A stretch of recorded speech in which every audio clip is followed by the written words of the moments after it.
His ERA of the season is 1.92. Coming into yesterday's game, he was just a little bit short of qualifying for the ERA, so under 2 at 1.90, leading the league. A guy who started in the bullpen, and now suddenly you're leading the league in ERA, not too shabby when the Skeeters needed it most, because when he started in the starting rotation, Mitch Talbot was in the rotation. He's gone. Brett Marshall's now being released. He's gone. Ben Grissett was injured. He's still not back in the starting rotation yet, so that's been a big plus for the Skeeters in the starting rotation. Yeah, and the guy going tonight, too, Connor Wade, kind of the same spot. He just fought out that qualifying, but he was ranked in the top 10 earlier this week after his last start in Southern Maryland. So, yeah, you've seen Beeler and Wade and Casey Coleman as well. We saw earlier this series, and we'll see again this weekend. I mean, they've just done a phenomenal job.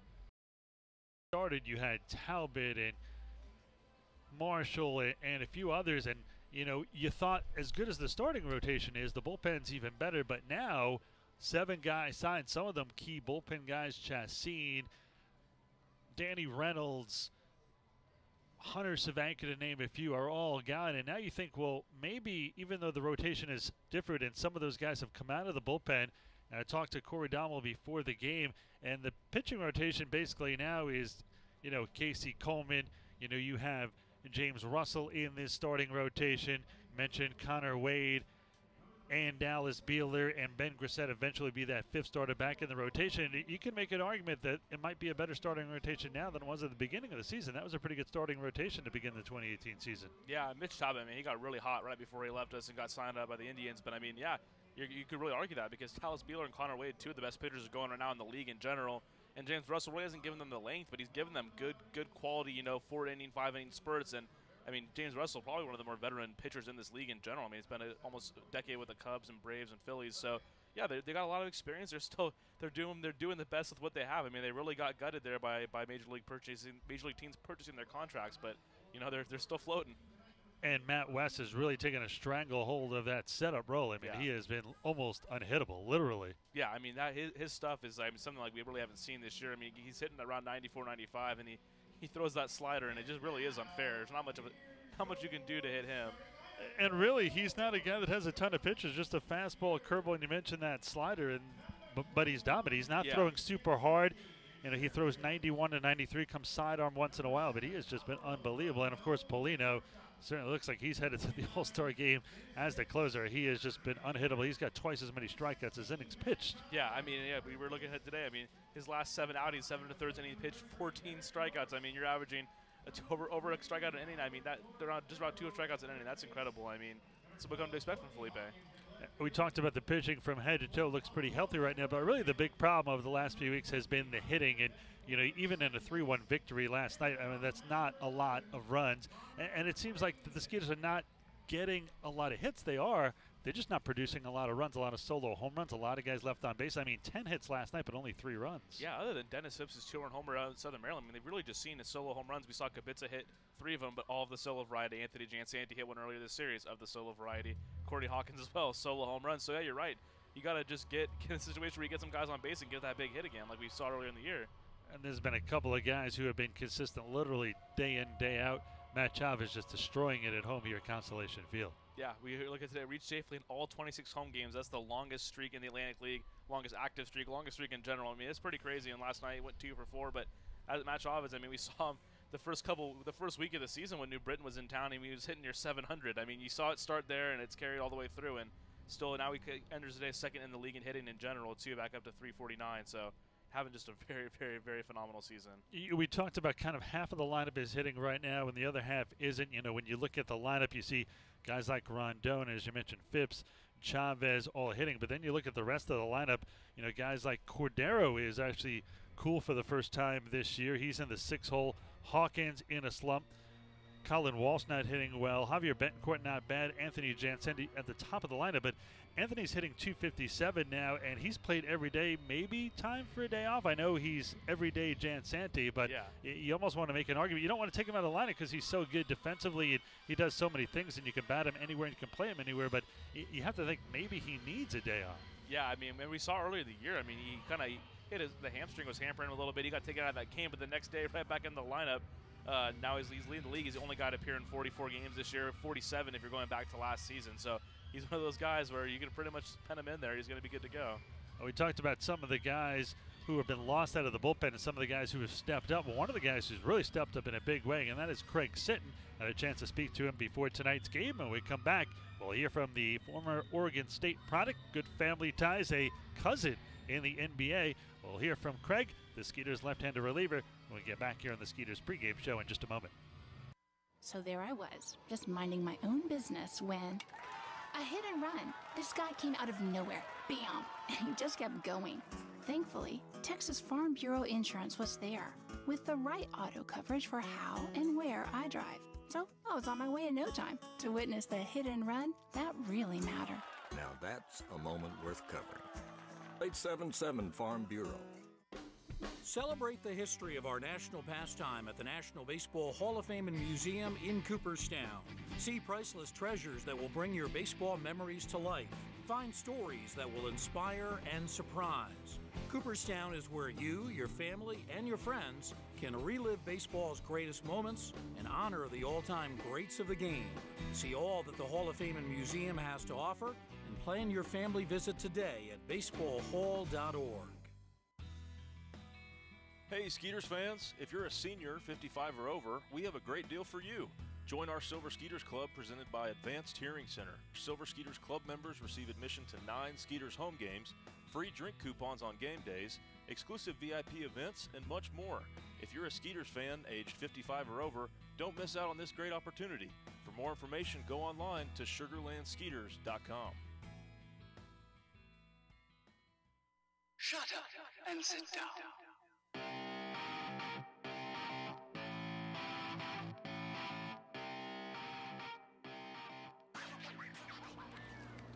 Welcome back to the Skeeters pregame show. Ira Liebman here with Skeeters reliever Craig Sitton. Craig, with a K, was your parents kind of foreshadowing you going to be a pitcher growing up?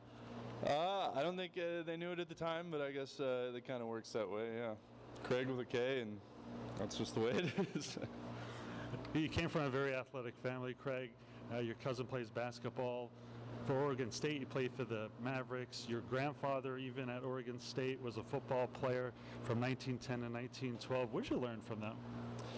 Well, I think when I went to college, I went to Oregon State, and Charlie was my cousin who played basketball. He was a pretty well-known name, so he kind of took me under his wing when I went down there and showed me around and introduced me to some people and kind of made the transition a little smoother for me. So that was pretty neat. You're tall, football from your grandfather, basketball from your cousin. Why baseball? Well, I didn't really grow till late in my high school career after I was already done playing basketball. And football, I was tall, but I wasn't really a big, physical guy. I was a long snapper. I was pretty proud of that. But baseball was just always the thing I enjoyed the most, and I enjoyed playing. My brother, he played. He got to catch me my year on varsity, so that was pretty cool as a sophomore. So it was just kind of what I gravitated to. Speaking of the Skeeters left-handed reliever Craig Sitton, now you've never really been a starter, not even in college. How did you gravitate to the bullpen so early in your career?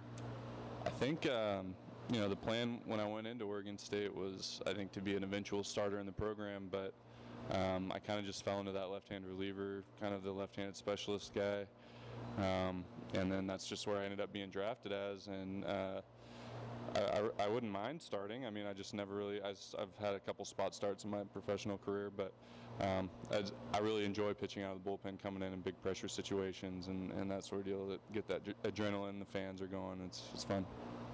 Now you got drafted originally by the Red Sox out of Oregon State in 2009 in the 17th round, but you decided not to go. Why? I just, I didn't feel like I was quite ready. I thought I was going to come back and become a starter, but I ended up being back in that reliever role, which was fine. I got another year of school under my belt, and I ended up, I think I got into a pretty good situation with the Rockies, and I enjoyed my time there. But you always kind of second guess. You wonder, what if? But I don't have any regrets. Next year, you do get drafted by the Rockies, 10 rounds higher in the 7th round. What made you feel you were much better prepared this time? I think just maturity-wise, pitching in some big games that year. We went to regionals, it was just, I felt like the time was right. And it's been a blast. It's been a lot of fun. We're speaking to the Skeeters, Craig Sitton. Now, in 2011, your first full year as a pro, you're 7-1 with a 4.59 ERA, playing for the Dust Devils in Tri-City. Take us through that season. Well, yeah, 2011 I was in Asheville, North Carolina, which I don't know if you've been to Asheville. They got a pretty short porch and right. So that was but that was my first full season. Tri-Cities was great in 2010 because I was close to family and they could, we played in Salem Kaiser, which was only about 30-45 minutes from my family's place. And then that year in Asheville was kind of my first time on the East Coast, and it was a pretty neat experience both ways. But yeah, 7-1 was a lot of wins as a reliever. I just got put in a lot of tie games, and we had a pretty good hitting squad, and they got me a few wins. Vultured that year quite a bit? I had a lot of vultures that year, absolutely. We're speaking to the Skeeters, Craig Sitton. Last 2 years, you're at AAA with Tacoma, in 2016 with the Mariners organization, and then in 2017 with Sacramento and the Giants organization. You're at AAA for the first time at age 27 and 28. What adjustments did you feel you made at that point at AAA? I think with AAA, I think there's a lot of really raw talent in AA. But when you get to AAA, there's a lot of the hitters you face they have really good approaches.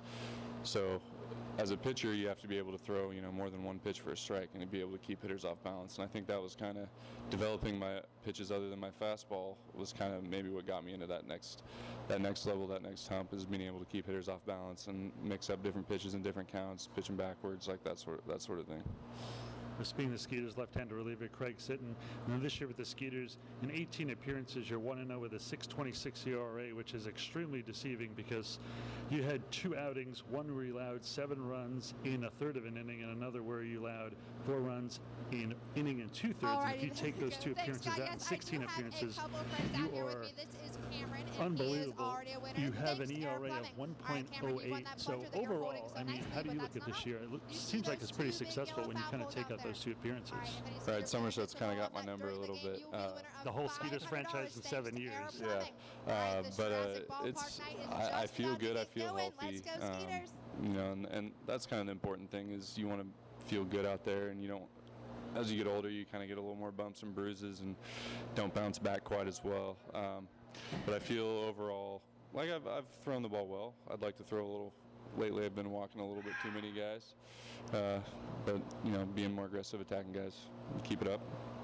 Everyone's got to have a unique story of how they came to Sugar Land. What brought you here? I actually worked out this offseason with a guy named Josh Prince, who's been here the last couple of years, and he kind of tipped me off, and I ended up getting a hold of Pete and got a chance to come out here in spring training. But it's a beautiful stadium, beautiful place. It's better than a lot of stadiums that I've played at in my professional career. We'll speak to the Skeeters, Craig Sitton. Talk about this year as a whole. What do you want to improve on this year to kind of get back to affiliated baseball? I think just being consistent and getting Somerset hitters out. I think is probably what I'd like to continue to do. But being ready to go every day, and that's kind of the bullpen pitcher MO is just taking care of yourself, taking care of your body, getting into a routine, and just being ready to get out there when your name's called. If you had the choice, what kind of role would you prefer to be in? Left-handed specialist, 7-inning guy, setup guy, closer? What would be the ideal scenario for you? I don't really want to limit myself to one thing in particular. I've kind of bounced around between at one time I was just a left-handed specialist. I've been stretched out a little bit into more of a long reliever. I kind of like being that kind of hybrid role, just whatever the team needs, sort of thing. What do you think is your best pitch right now? I'd say I've been playing catch with Dan Rensler a lot this year, and he's taught me a slider, and I think that right now that's kind of he's got a really good slider, and he's helped me a lot with mine, and that's really been a pitch I've developed a lot this year, something I haven't really had in the past, so pretty fortunate there. Skeeters left-hander reliever Craig Sitton back here on the Skeeters pregame show in just a moment. Hey Skeeters fans, have a worry-free kids birthday party here at Constellation Field. You and your guests will have everything you need, including access to our picnic plaza, pool, food, cake, and so much more. The birthday child will be able to throw out the first pitch, get a jersey with their name and number, and we will sing happy birthday to them on the dugout. Join us at Constellation Field, where we will do all the work so you can enjoy the game. Are you buying or selling a home in Longmeadow Farms, Aliana, Waterside Estates, Pecan Grove, New Territory, Greatwood, or Harvest Green?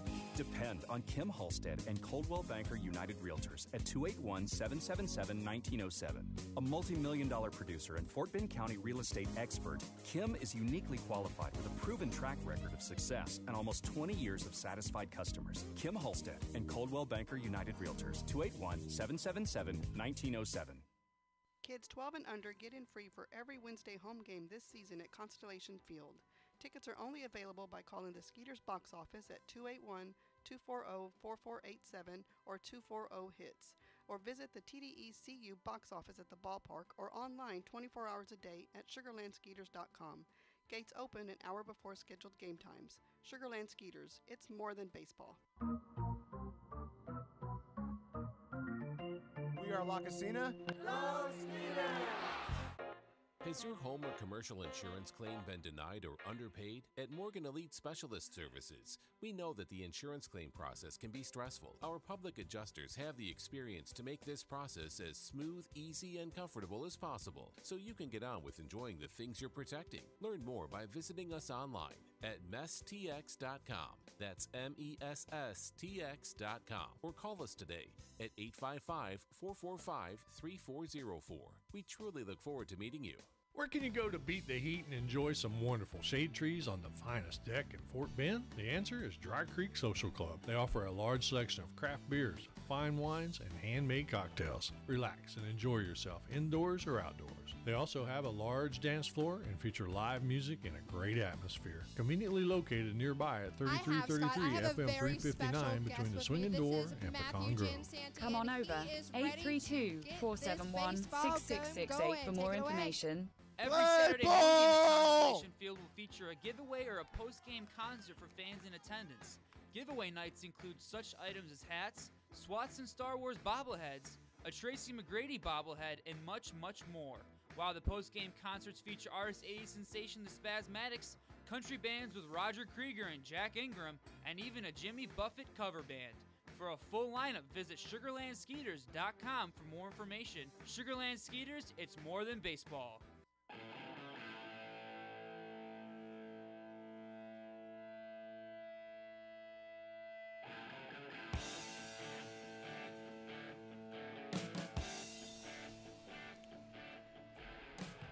Well, we're just about ready to play ball here. Time to take a look at the starting lineup for the visiting Road Warriors. Leading off, the center fielder Anthony Ray, batting second. Shortstop Osvaldo Martinez. Gustavo Pierre is at third, batting third, the cleanup hitter, and first baseman Jose Julio Ruiz. The DH Geraldo Valentin bats fifth.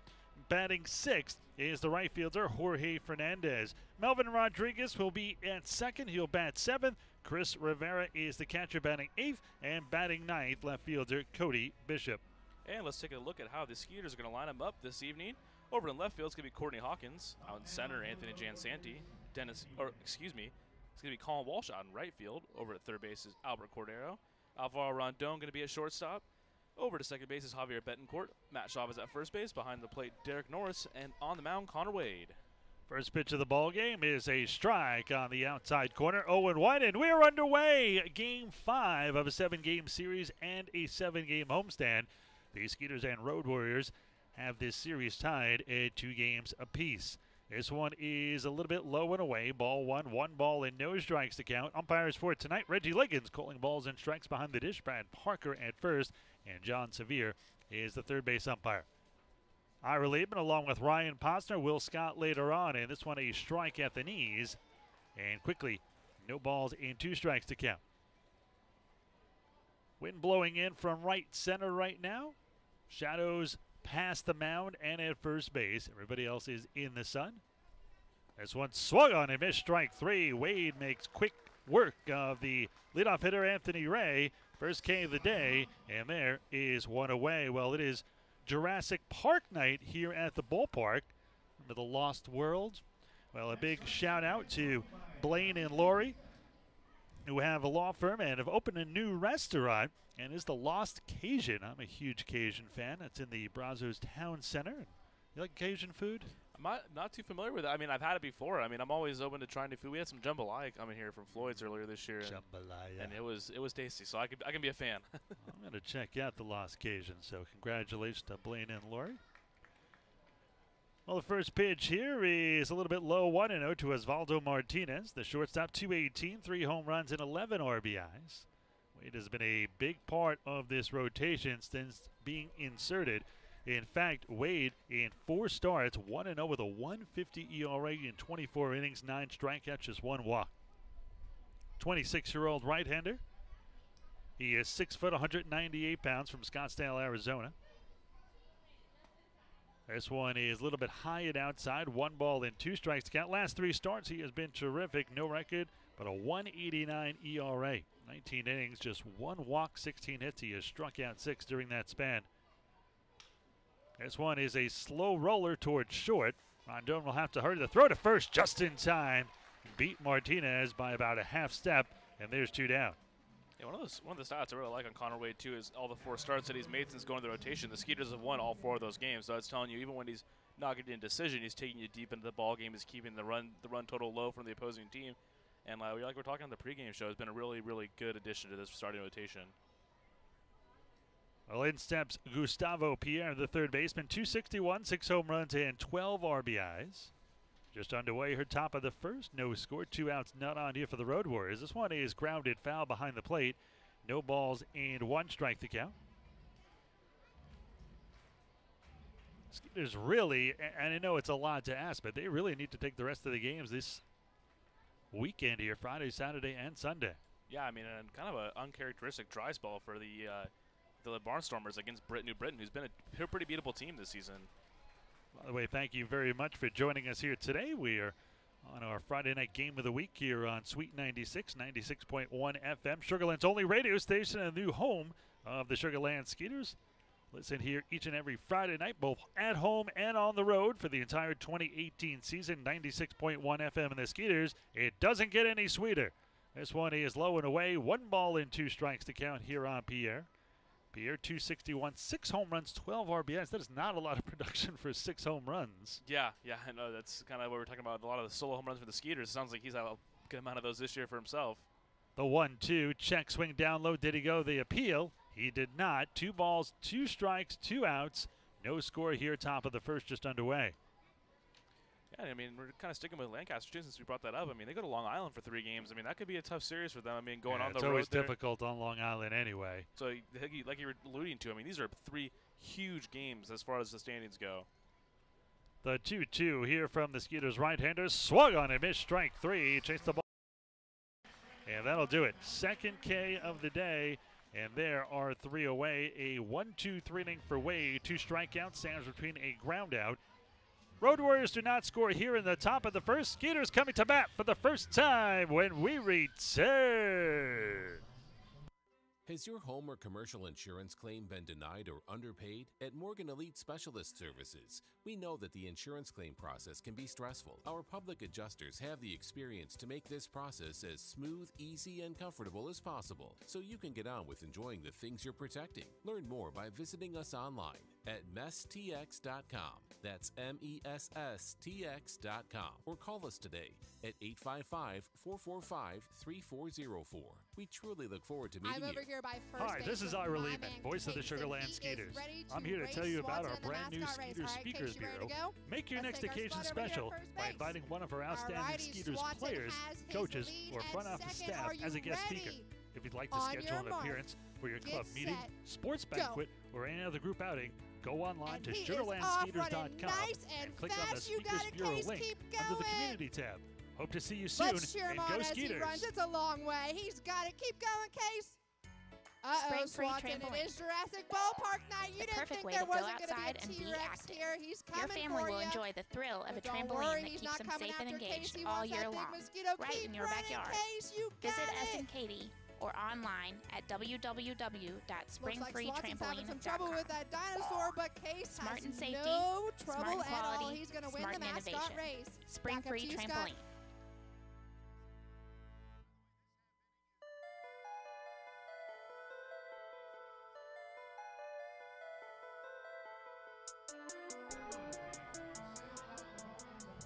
Skeeters will bat here for the first time. Time to take a look at the starting lineup for your Sugarland Skeeters. Anthony Jansanti will lead it off. He'll be in center. Batting second is the shortstop Alvaro Rondon. The DH is Dennis Phipps. He'll be in the 3-hole. The cleanup hitter and first baseman Matt Chavez.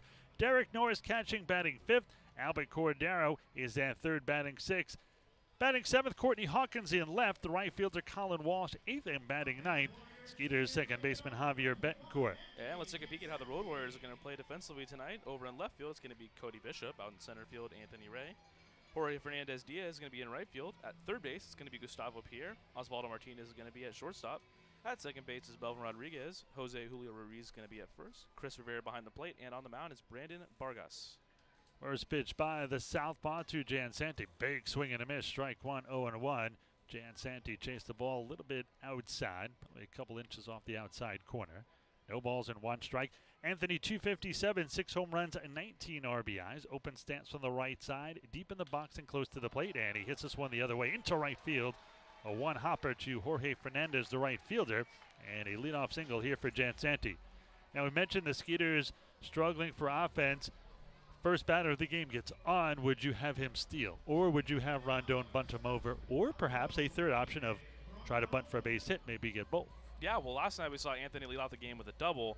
That's 2 for 2 and lead it off with a base hit, so very nice for him. And then, yeah, if I'm Pete my here, I'm probably asking Alvaro to bunt because we've seen him do it so many times so well this year. And you set up a guy like Matt Chavez who's been as hot as they've been at home here. So we'll to see how it goes. Lefty-lefty matchup. Rondon squaring a bunt and a good one. Gets it past the pitcher to the first baseman and a bunt single. Well, that was the third option. What a bunt by Rondon. And you get it past the pitcher, you pretty much have a hit every time, especially with his speed. Now first and second, nobody out for Dennis Phipps. That's 2 pitches into the game, 2 singles, and that was kind of your push bunt, even though I guess a righty it would be the one that does the push bunt, but he got, like you said, right past the pitcher's mound, and not much of a play there. Ruiz had to go over to field it. No way Vargas is going to go over to the first base to cover in time, so kind of just in no man's land out there. So in steps Dennis Phipps, 311 for the designated hitter, 5 home runs and 14 RBIs. He was also third in the league in slugging at .519. First pitch to Phipps. There go the runners, and Pete Incaviglia getting aggressive here in the first inning. Yeah, and I mean, you have probably your most pesky players, I guess, quote-unquote pesky. You know, guys that have speed, seem to be on base a lot, and Anthony Jansanti and Alvaro Rondon. So, like you said, really just pulling the throttle on him here right out of the gate. I think you have to mention the Skeeters really just scrapping for offense. Maybe get a few runs here early, attack a few more on late. This one is in the dirt, dropped by the catcher Rivera, but no advance by the runners Jansanti or Rondon. Vargas 0-3 and 8.41 ERA. This will be his 6th start in 20 1/3, 16 strikeouts, but 14 walks and 32 hits allowed. That is just way too many base runners. That is 46 base runners in 20 1/3. This one swung and chopped foul off of third. 1-2 the count. Vargas, not a big guy. The southpaw, 27 years old, just 5'7", 175. From Oklahoma, made his first professional appearance in 2013 for the Grand Prairie Airhogs of the American Association, now the Texas Airhogs. Last 3, 0-2 with an 8.03 ERA. He's also walked 9 in 12 1/3 during that span, along with 17 hits. That's a lot of base runners.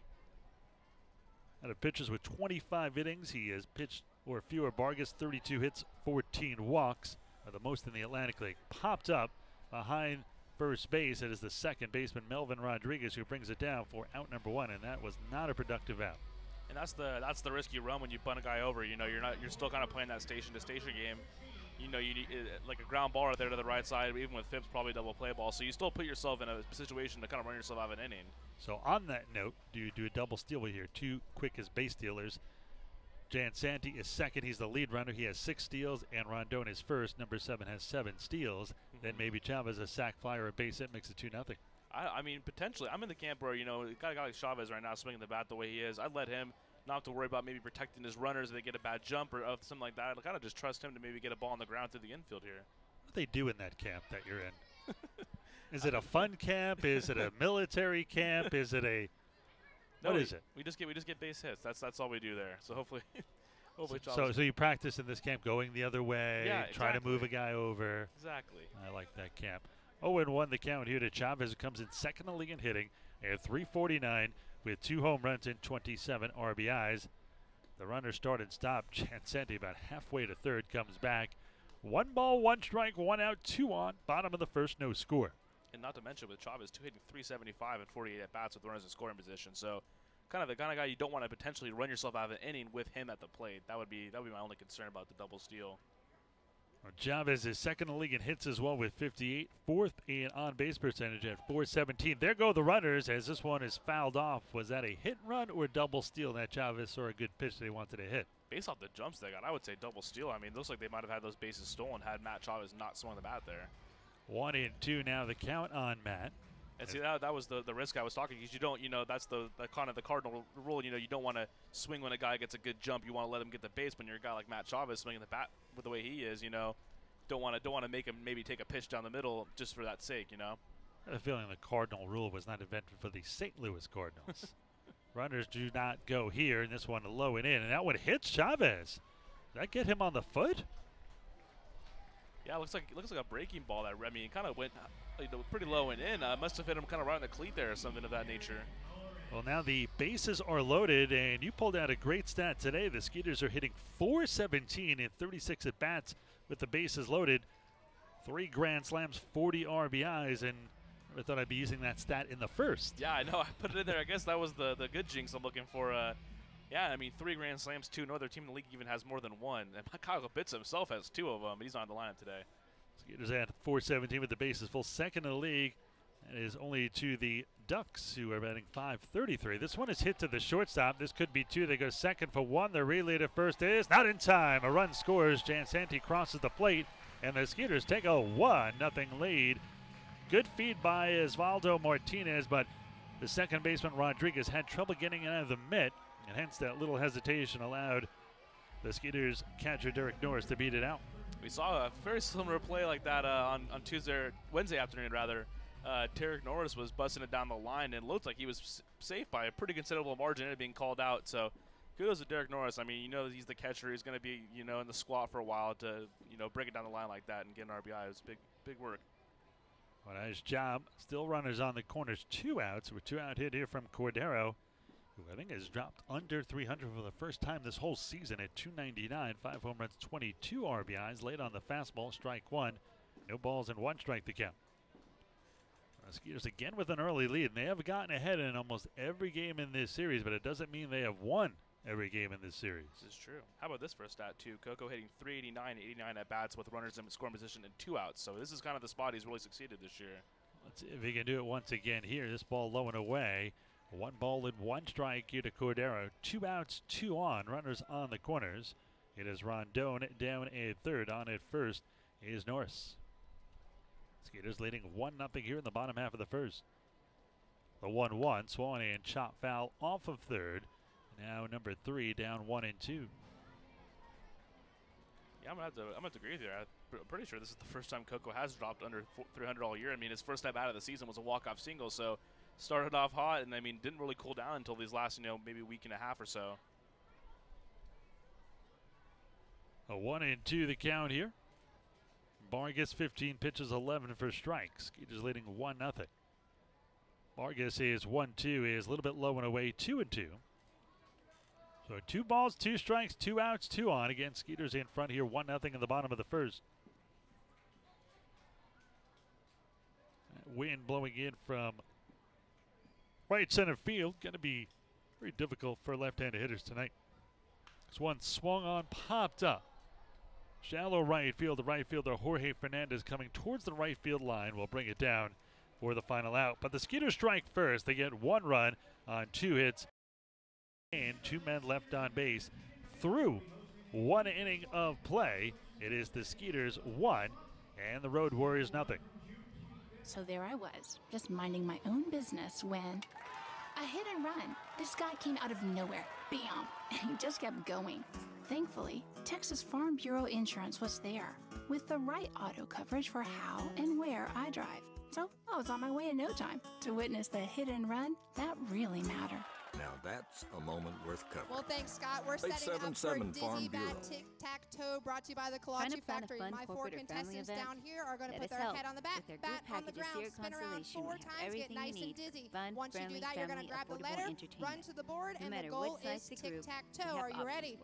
Put those heads down on the bat. With our in-ground Set. pool and even a 2-hour food buffet. The Skeeters can customize an outing to fit all your needs. To All plan right, your who's going to get event, that letter to the call board us here first? at It looks like it's going to be 281-240 Team hits. X. They're going Log for that on middle to square. All right, guys, start spinning down here. Hey, what's for dinner tonight? That's probably the hardest question we all answer every day. May I suggest La Cocina Mexican All right, Restaurant? Timo's gonna Dine get their in second or letter take first. away. We've got they have a the tumble best for Mexican Team food in the X. area, and it's all And they handmade missed from the block. scratch. You can't move Try it. their All right, famous who's it gonna street be? Let's tacos. go, The Timo. Start Fiesta spinning. Packs are unbeatable, and delivery is provided. Located at 515 FM 359, or for even quicker service or reservations, 281-238-0872. That's 281-238-0872. Is Team X going to figure Hi, it out? I'm Let's Kim go. Holstead with Coldwell Banker United Realtors in Sugarland. Go And Timo is going to come away with the win. Back up to you, Scott.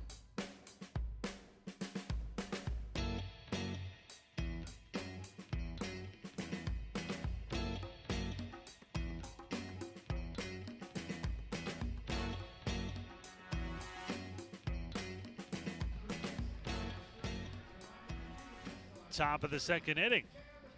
Skeeters right-hander Connor Wade had a 1-2-3 first. We will feast the meat of the order here. 4, 5, and 6. Jorge Julio Ruiz, Geraldo Valentin, and Jorge Fernandez. After that 1-2-3 first, he was rewarded with a run, so has a lead here, 1-0 as we move to the top of the second. You know what today is? Friday. Very good. But on top of Friday and Friday night fireworks, it is a very big anniversary of maybe the greatest minor league baseball movie of all times. Okay, well, I mean, I'm just going to go out on a limb and guess something with Bull Durham. Maybe it was when Very Crash good. Davis. Today is the 30th anniversary of the movie Bull Durham. Oh, there we go. Wow, I just watched that movie recently, and I know the big reason everyone loves it because it's so realistic. That's the portrayal of the minor leagues, and I mean, just watching it, it's pretty hilarious. This one is skied to center field. Jancenti fighting that sun, but managed to hold it off, and I'll bring it down for out number 1. So Wade 4 up, 4 down to start this one, and with 1 out and none on, Geraldo Valentin will step in, the DH 231 with a home run and 9 RBIs. And that movie has special significance to me because remember at the end of the movie when Costner hits his home run, hits his dinger, becomes the all-time leader in the minor league, supposedly based on the movie's thoughts. And he comes back, and Susan Sarandon's in the rain, and he comes up to her, and he says, do you think I can make it to the show? And the manager, I hear there's an opening in Visalia. I was actually the voice of the Visalia Oaks. Oh, so very, very nice. Yeah, that was a little special for me. That movie's that movie gets a shout in Moneyball, too. Yep, this one is hit into left field. Yes, it does.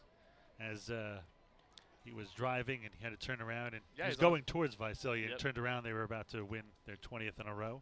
1 on and 1 out here as Valentin gets a single, and Jorge Fernandez will step in. So you spent some time in Visalia. Did you ever figure out why that was the city they used in the movie? Was there a reason? Yes, I did. Kevin Costner went to high school for 2 years in Visalia, and he didn't tell anybody. So when the people of Visalia, from what the clubhouse manager who I roomed with on the road told me when his parents went to see the movie when it came out, when he said that, the whole movie theater exploded. Like, nobody had any idea that they were being mentioned in that movie. I mean, this is pre-Twitter days and internet and that kind of stuff. So. Very cool. Well, that's something, you probably wouldn't know unless you work for the Visalia Oaks. It's very cool. Now, of course, the Visalia Rawhide, member of the Diamondbacks organization. When I was there, they were actually the affiliate of the Tampa Bay then Devil Rays. Oh, wow. So, yeah, they've been that doesn't seem like a very good affiliate for the Tampa Bay Devil Rays. That's a pretty long plane flight. Obviously, that was an A affiliate, so probably don't need somebody right away, but not going to be sending anybody on any rehab assignments, I'm guessing. Nope. This one is a little bit low and away. 2 balls and no strikes to count. Jeff Neiman, a Rice product, was actually the #1 pick that year. Oh, very nice. Straight to Visalia. 2 balls and no strikes to count here to Fernandez. Fernandez 254, 3 home runs and 7 ribbies.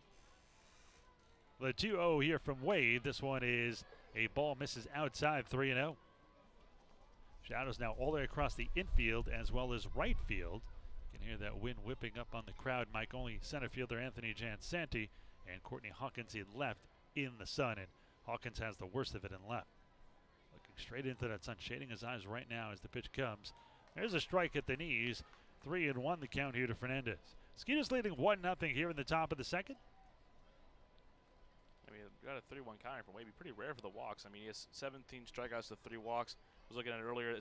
With pitchers with 70 strikeouts at least in the league, that 3 walks is tied for the fewest amount. So he's been in control. Runner goes. Ground ball to second. Only one play for Rondon. He was going to step on second. He took a few steps towards it. By the time he had one more step to go, the runner, Valentin, was already in there, so he'll advance to second. But he does throw it to first. Gets the 6-3 put out. 2 down. A runner at second for Melvin Rodriguez. Rodriguez 253, 3 home runs and 12 RBIs. Rodriguez bats from the left side against the right-hander Wade. The left-hander hitting second baseman. Is it me, or is his knees pointed inward towards each other? Yeah, and you see that every now and then. I'm trying to think of a batter that's also done that. But yeah, you see that every now and then. I'm wondering, it's got to be some type of balance mechanism to kind of keep your weight centered. I think it's so you don't open up. Yeah. I think it's kind of an exaggeration so he stays closed. First pitch was a strike here. This one is a little bit inside. 1 ball and 1 strike to count. Skeeters leading 1-0 here in the top of the second inning. Thank you for joining us here on Sweet 96 for every Friday home and road game. 1 ball and 1 strike to count here to Melvin Rodriguez. This one is low and away. 2 balls and a strike. Didn't even get a chance to mention. I mean, putting out Jorge Fernandez. I mean, he's been really kind of the pain in the neck for the Skeeters rotation lately. Homered in back-to-back games. I mean, last night's home run was pretty impressive too, going the opposite way like he did. The 2-1 here by Wade. Swung in a little number foul just up the third base side. So 2 balls, 2 strikes, 2 outs, 1 on. Skeeters leading 1-0 here in the top of the second. Ira Liebman along with Ryan Posner. Will Scott later on. A big hello to Ray Nelson of Sweet 96 keeping us on the air tonight. Thank you, Ray. A ray of sunshine on a bright day. Yeah, it's crazy. I think we pulled the tarp out earlier. This one is swung and missed strike 3.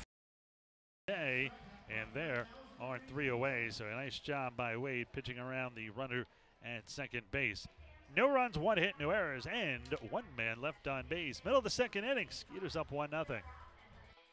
Hey fans, come bring the family for one of the most exciting nights of the week here at Constellation Field. Firework Fridays, where we celebrate our Skeeters like it's the 4th of July. With music and a fantastic fireworks show after each and every Friday home game that's included with your ticket purchase. We'll be doing this every Friday through the entire Skeeter season, so start off your weekend with a bang. For more information, contact us at 281-240-HITS or visit us on the web at sugarlandskeeters.com.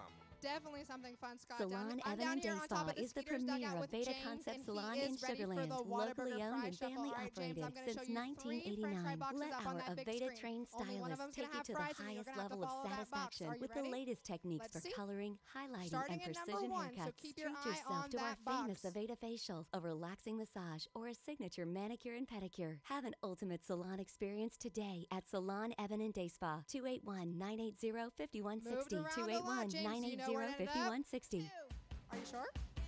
Let's see if it's a number 2. Hi, I'm Ira Liebman, voice of the Sugarland Skeeters. Join me every Friday night to hear Skeeters Baseball live on Sweet 96, Sugarland's only radio station. Listen each Friday night when the Skeeters are both at home and on the road on 96.1 FM for the Friday night game of the week. Follow the drive for the 2018 Atlantic League Championship as the Skeeters and Sweet 96 team up for the first time. Sugarland, it doesn't get any sweeter!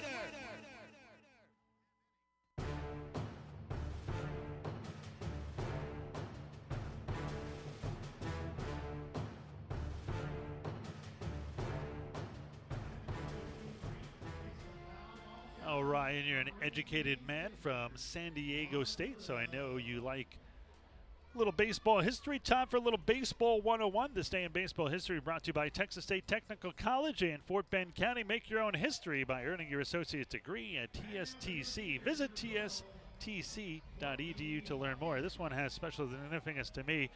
June 15th, on this day, 1999, Brewers pitcher Jim Abbott, born without a right hand, gets his first hit in his 11-year career. The Southpaw didn't play for the Angels and the Yankees due to the designated hitter in the American League. And Actually, was one of the big sports moments for me. You're a guy who's a writer. I wrote an article in high school about our track team, which won over 100 consecutive dual meets, and mentioned how the magazine highlighted a soccer team that won 45 straight games and a pitcher with no hand, Jim Abbott. Yeah, I mean, that's one of those crazy stories. I mean, he threw into a hitter in his career, too. I mean, and that was cool for me because Pete Incaviglia is one of these guys. He's one of only a few guys to go from college straight to the big leagues. I think the number's 12. Jim Abbott did the same thing. He made the Angels straight out of Michigan, and he was a quarterback in high school with only one hand, too. So for him to hit is unbelievable. This is a hit into the left field corner. That one's going to rattle around off the wall, around first. Heading for second here for the Skeeters is their left fielder, Courtney Hawkins. He's going to have himself a leadoff double. Yeah, Courtney really starting to heat up, and that's kind of been the missing recipe. So last 4 games, he entered 3 for 9 with 2 runs, a home run, 3 ribbies, and 2 walks, and now a leadoff double to get things going here in the second. That's his 11th double of the year. So Jan Santi led off the first with a hit. He scored. Now Hawkins at second with nobody out. They switch hitting Colin Walsh. Do you bunt Walsh here? I was just going to say, the way Javier Betancourt swung the bat against left-handers, I absolutely think this is the time. And he is squaring to bunt, and he gets one just to the right side of the mound. This is not going to get it done. Not a good bunt by Walsh, as Hawkins had to hold up. The pitcher jumped on it quickly, looked at second. Hawkins would have been a dead duck, so that's going to go down as your 1-3 put-out, no sacrifice. And a good job by Courtney Hawkins to know his own speed, to know that there was not going to be a play for him to get there at third base. He was going to be thrown out by at least 4 or 5 steps, so he preserved that runner in scoring position here with less than two outs. And I keep coming back to it, but again, it's those little things Absolutely. the Skeeters are just not getting done, not getting the guy over with the bunt, not getting that sacrifice fly when they need it, not getting the big strike to get out of a potential inning. Yeah, it's the one place you don't want to bunt it to is right back to the pitcher. You got to make him work, go to line to line. First pitch here to the Skeeters' number 9 hitter, second baseman Javier Betancourt straightens him up. 1 ball in, no strikes to count. 4 for 6 with an RBI against left-handed pitching this season. So kind of how you definitely want in the lineup when there's lefty on the mound like tonight. The left-hander, Vargas, kicks and deals, and this one is swung and a miss, 1-1. Vargas actually attended the same high school as Skeeters catcher Josh Whistler, but they never appeared on the same team. Both also attended Eastern Oklahoma State University, but did not appear on the same team either. Yeah. Guys just passing ships in the night, just keep missing each other. I talked to him about that. He said they play with each other like in summer ball and kind of stuff like that, like area code games and things of that nature. But yeah, never played with each other, even though they went to the same high school and the same college. 2 balls and a strike here to Betancourt. 2 balls, 1 strike, 1 out, 1 on. Skeeters leading 1-0 here in the bottom of the second inning. This one slashed foul down the right side. 2 balls and 2 strikes to count. Betancourt, last 10 games, hitting an impressive .348, going 9 for 23 with a double and 2 RBIs. Skeeters 1 run on 3 hits. The Road Warriors no runs on 1. 25 pitches now for Vargas, 17 of them for strikes. This one swung and hit into right field. Long run by Jorge Fernandez, but he's going to catch up to it. Tagging and going to third easily is Hawkins, so the Skeeters have another run, potentially 90 feet away with 2 down. That wasn't even a throw by Fernandez. Kind of surprised there. And I was just going to mention, you talk about the little things. That was not a very good read there from second base from Courtney Hawkins. That seemed to one that was going to drop in pretty easily, and didn't really get going towards third base until that ball was in the mid of Fernandez. Like you said, it could have been a throw. Maybe he had a play. The single for Betancourt. Runners on the corners here with 1 down, and now a sac fly by Jan Santi would make it a 2-0 game. Anthony Singleton scored his first time up. Has a chance to drive in the second run here. His speed should be able to stay out of the double play, and they're going to throw it to first. Getting back is Betancourt. Betancourt might look like a small, speedy second baseman, but not a ton of speed, at least not stolen base-wise. Yeah, certainly not to the caliber of Alvaro Rondon. Definitely not in that echelon. Oh, who is? I know, right? Earlier this year, Rondon hit a triple down the right field line. I think he got home to third in like 12 seconds flat. Yeah, that was pretty impressive. Remembering that as well. I mean, it's almost a shame that you want to see him get more chances to do that, just to let the wheels fly. First pitch here is swung and foul back to our right here behind home plate. No balls and 1 strike to count. Yeah, I think Anthony just missed that one. Kind of fouled it straight back. Usually the sign of a batter just misses his pitch. We'll see if he can get one he likes here. Anthony looking for his 20th RBI of the season. Wind has shifted a little bit, is blowing in from left center, which is the way it used to always blow in here the first 5 years of the Skeeters franchise, but it has been mixed up here over the last few. This one way inside. Did that one hit Jansanti? How did he get out of the way of that one? Talk about skipping a rope. He picked up his front foot, it bounced, and then he picked up his back foot and it missed him. Yeah, we saw Alvaro Rondon kind of patting that move earlier this year, getting that leg out of the way. Man, that curveball has some really late bite to it. We saw Matt Chavez get hit by a pitch in the first inning, kind of in the same fashion. Something that late bite is good when it breaks from way out of the strike zone to in, but when it breaks down and almost hits a guy, maybe you don't have control over your own great break. That's almost one of those pitches where you can see a guy maybe swinging at a pitch and get hit on the same pitch. The 1-1, this one outside. Remember the Yankees years ago had a guy named Oscar Azokar, and I think Ichiro might have done this too, hitting a ball for a base hit on a bounce. Wow. That's one of those crazy things. You figure Vladimir Guerrero probably did that at one point in his career too, a guy known for hitting bad balls. Best bad ball hitter ever, maybe. Him and Yogi Berra was also known for that, but Guerrero, not only a bad ball hitter, he could hit one way out of the strike zone with those long arms and that big reach at 6'5", and he was a monster, Vlad. He was one of my favorite players to watch growing up. Happy to see he got the call to the Hall. 2 balls, 2 strikes, 2 on, 1 out. Skeeters leading 1-0 here in the bottom of the second. The 2-2. Swan in, missed strike 3. Did he get a piece of it? Jansanti saying he tipped it, it hit the ground and then the catcher, but the home plate umpire Reggie Liggins is saying that he swung on and missed, and here comes Pete Incaviglia, and he's going to want to get some clarification on here. Calls Reggie Liggins over. Liggins going towards the Skeeters dugout. It seemed as if Reggie Liggins kind of signaled that it was a foul ball, and from where we're sitting into the microphone, it sounded like it hit the dirt. So I don't know if you're going to call a foul ball. It's kind of surprising to see that, and they're going to get together. Yeah, they are going to discuss this one. So in a worst-case scenario, Pete has got them to talk about it. Now, we've seen this happen. Every time you get umpires to talk about it, somebody winds up angry if this is overturned. Sure. And we'll see Ellie Rodriguez, the manager for the Road Warriors, be upset. And if it's not, Pete Incaviglia is going to stay upset as he is walking closer and closer. And they're going to call him out. It stays the same. And Incaviglia still wants to talk to Reggie Liggins. I think he's saying, why not go with John Severe, the third base umpire, and see what he thinks. That's going to be a strikeout, though. They're not going to overturn it a second time.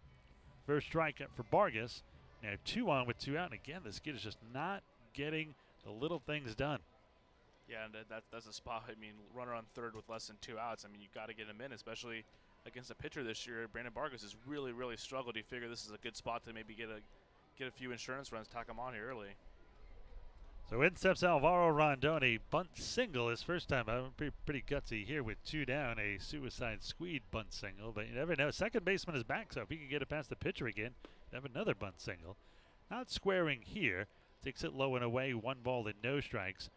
32 pitches now here for Vargas, 21 of them for strikes, 11 for balls. Skeeters with a 1-0 lead here in the bottom of the second. The 1-0. Swung and hit past Vargas, but right to the shortstop, Martinez. He will touch second, 6 unassisted, and that will do it. Skeeters waste a huge opportunity. First and third, only 1 away. Get a run in. We are through 2. Skeeters still up 1-0. Where can you go to beat the heat and enjoy some wonderful shade trees on the finest deck in Fort Bend? The answer is Dry Creek Social Club. They offer a large selection of craft beers, fine wines, and handmade cocktails. Relax and enjoy yourself indoors or outdoors. They also have a large dance floor and feature live music in a great atmosphere. Conveniently located nearby at 3333 FM 359 between the Swinging Door and Pecan Grove. Come on over, 832-471-6668 for more information. Sweet 96 is a brand new radio station designed just to serve Sugar Land and Fort Bend County. But we can't build the best without your help. Spread the word about our good work and you'll do the same. Like us on Facebook at Sweet 96 FM or drop us an email at our website, sweet96.com. Together, we will build a better city and Fort Bend County. If it's important to you, it's important to us at the all-new Sweet 96. Are you buying or selling a home in Longmeadow Farms, Aliana, Waterside Estates, Pecan Grove, New Territory, Greatwood, or Harvest Green? Depend on Kim Halstead and Coldwell Banker United Realtors at 281-777-1907. A multi-million-dollar producer and Fort Bend County real estate expert, Kim is uniquely qualified with a proven track record of success and almost 20 years of satisfied customers. Kim Halstead and Coldwell Banker United Realtors, 281-777-1907.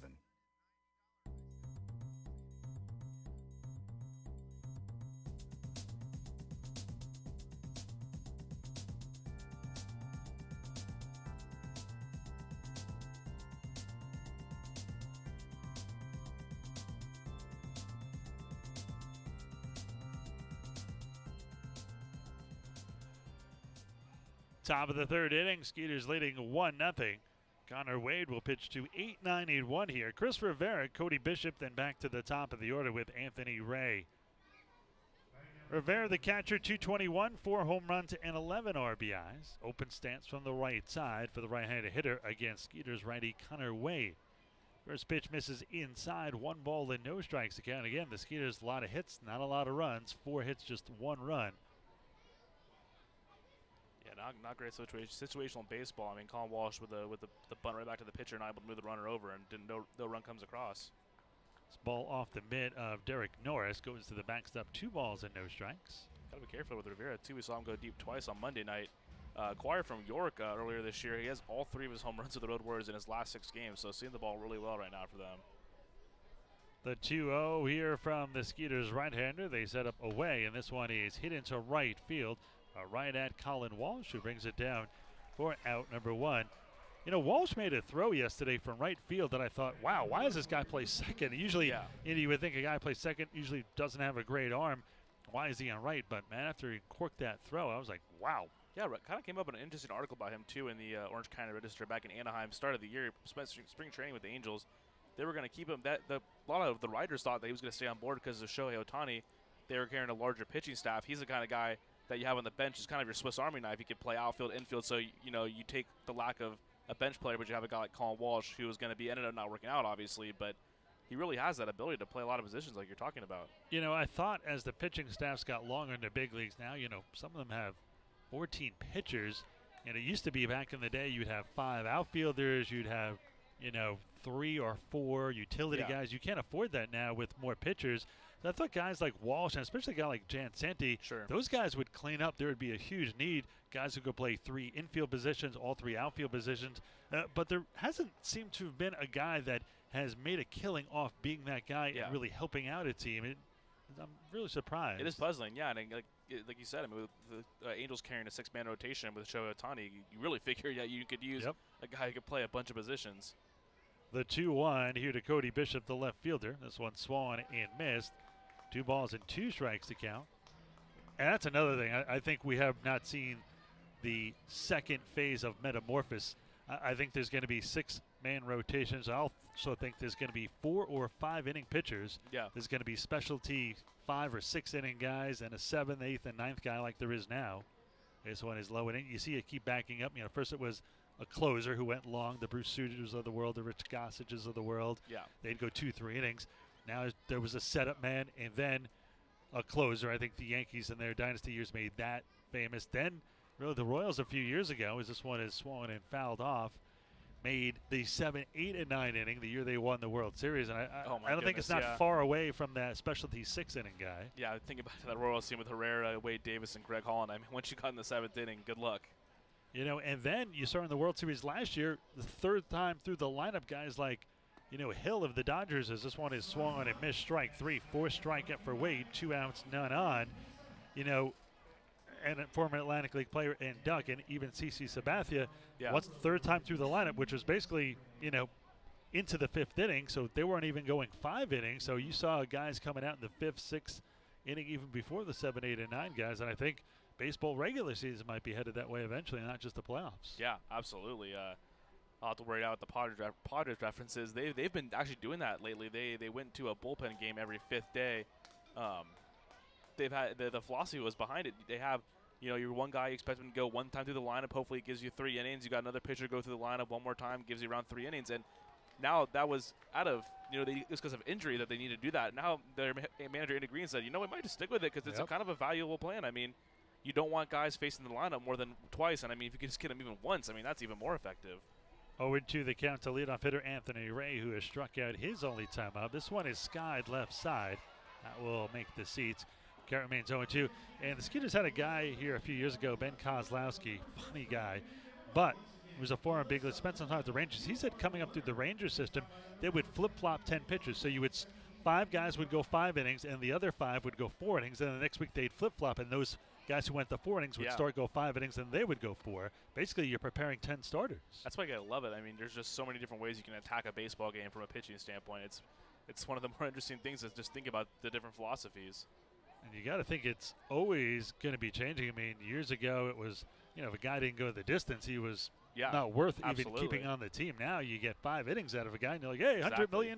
There you go. Yeah, and I mean, again, back to the bullpen games, I mean, to hear the Padres manager explain it, you really only figure to get about 5 innings from your number 5 starters. So what's the difference between having a guy going 3 and having another guy kind of piggyback with a 3-inning outing? So it's interesting. We saw Sergio Romo of the Rays 2 start a game, only go an inning. He did that on back-to-back days. I thought that was more for publicity than anything. I mean, what other reason would there be? Well, they explained it because they were playing the Angels, and they wanted a right-hander to go in and face a quality right-hander, and Sergio Romo to go in and face Mike Trout and Pujols the first time through the lineup.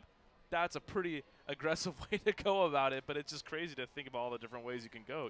But even if that's true, you could have 2 different right-handers 2 days in a row. So I think they want to say, hey, the first thing got to go back-to-back starts in 2 days since the 1930s. Yeah, I think teams, it's kind of like, it's like the space race. Teams are going, they're trying to be so creative and see who can out-creative one another. And I think we'll eventually get into the role where, like you talked about, where you really have that those niche guys that come in and maybe just give you one time through the lineup. The 0-2. This one just misses inside, 1-2. So 1 ball, 2 strikes, 2 outs, none on top of the third. Skeeters are leading 1-0 here. Now all the fielders are in the shade. The sun is behind Jan Santi in center, but he is in the shade where he is positioned just to the left of second towards left center. The 1-2 here from the Skeeters right-hander Connor Wade. Fouled off again. This is a very good at-bat here by the leadoff hitter Anthony Ray. He's kind of reminiscent of Alvaro Rondon earlier in the year when he wasn't hitting very well, but still just having him out there in defense was so valuable. I mean, Anthony Ray has been stellar out there in center field for the Road Warriors. This is the 8th pitch coming here to Anthony Ray. Wade gets the sign here from his former big league catcher Derek Norris. And again, man, he's got quick hands. That one was on his fist. He pulled his hands in and pulled it down the right side, so he will see a 9th pitch. That's a whole inning's worth. Yeah, at this point, I mean, you kind of give him your full arsenal. I'd maybe give him a high fastball here, see if he'll go up the ladder and chase. Just because I mean, the inside pitch, he has that covered. It looks like. I mean, spinning around on that one. Wade, the most he's gotten is 79 pitches, and could have completed the game the last time. Swan swung in, fouled off again. He's going to see a 10th pitch. Wade went 8 innings on his last start, 2 runs, both earned, 4 hits, no walks, 1 strikeout, 79 pitches through 8 innings. I was shocked when he did not come out for the 9th. Yeah, and that was the longest outing by a Skeeters starting pitcher this season. 2-hand to boot, like you said. I mean, he certainly seemed to have the rope to get another one if he needed. Well, Ray looks like he is going to need some chalk or some rosin or some pine tar or a new bat, which he is getting. Guess there was a crack in it. Yeah, when you're having a bat this solid, you don't want it to go down with your bat kind of let you down in the end. He's behind 1-2 despite awaiting his 10th pitch of this at bat. The left-handed hitter will step back in. Wade not going to let up. Always want to see who's going to give on these long at bats. Skeeters righty kicks, fires, and this one swung and missed. So Wade wins the long battle, gets him on the 10th pitch. Trying to the inning, 5th K of the day, and there is 3 away. Middle of the 3rd inning, Skeeters still leading in this one, 1-0 here over the Road Warriors. So there I was, just minding my own business when a hit and run. This guy came out of nowhere, bam, and he just kept going. Thankfully, Texas Farm Bureau Insurance was there with the right auto coverage for how and where I drive. So I was on my way in no time to witness the hit and run that really matter. Now that's a moment worth covering. 877 Farm Bureau. Skeeters fans, end your weekend with Skeeters baseball at Constellation Field for Sunday Fun Day. We have something for everyone. Play catch in the outfield, and your favorite Skeeters players will be signing autographs before the game. Also, after the game, all kids will be able to run the bases. Constellation Field has everything you need for a fun, family-friendly, affordable day at the ballpark. For more information, contact us at 281-240-HITS or visit us on the web at sugarlandskeeters.com. Thanks, Scott. I'm down here on the field with Reed and Alex. Celebrate the history of our national pastime at the National Baseball Hall of Fame and Museum in Cooperstown. See priceless treasures that will bring your baseball memories to life. Find stories that will inspire and surprise. Cooperstown is where you, your family, and your friends can relive baseball's greatest moments and honor the all-time greats of the game. See all that the Hall of Fame and Museum has to offer? Plan your family visit today at baseballhall.org. Who directed the original film? Steven Spielberg is correct. All right, comes down to the final question. The iconic musical score was composed by who? You gotta wait till I read the question. Very, very close. I think I'm gonna have to go with Alex though. John Williams is correct. That means that Alex is going to be our winner of Ring the Bell tonight. Back up to you, Scott.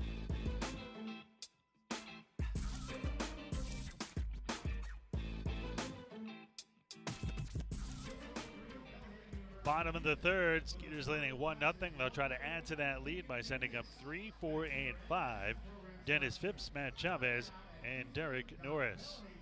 Skeeters 1 run on 4 hits. Road Warriors no runs on just 1. Phipps has popped out to second his first time up. He is 0 for 1. First pitch here to Phipps is a strike on the outside corner. No balls and 1 strike to count.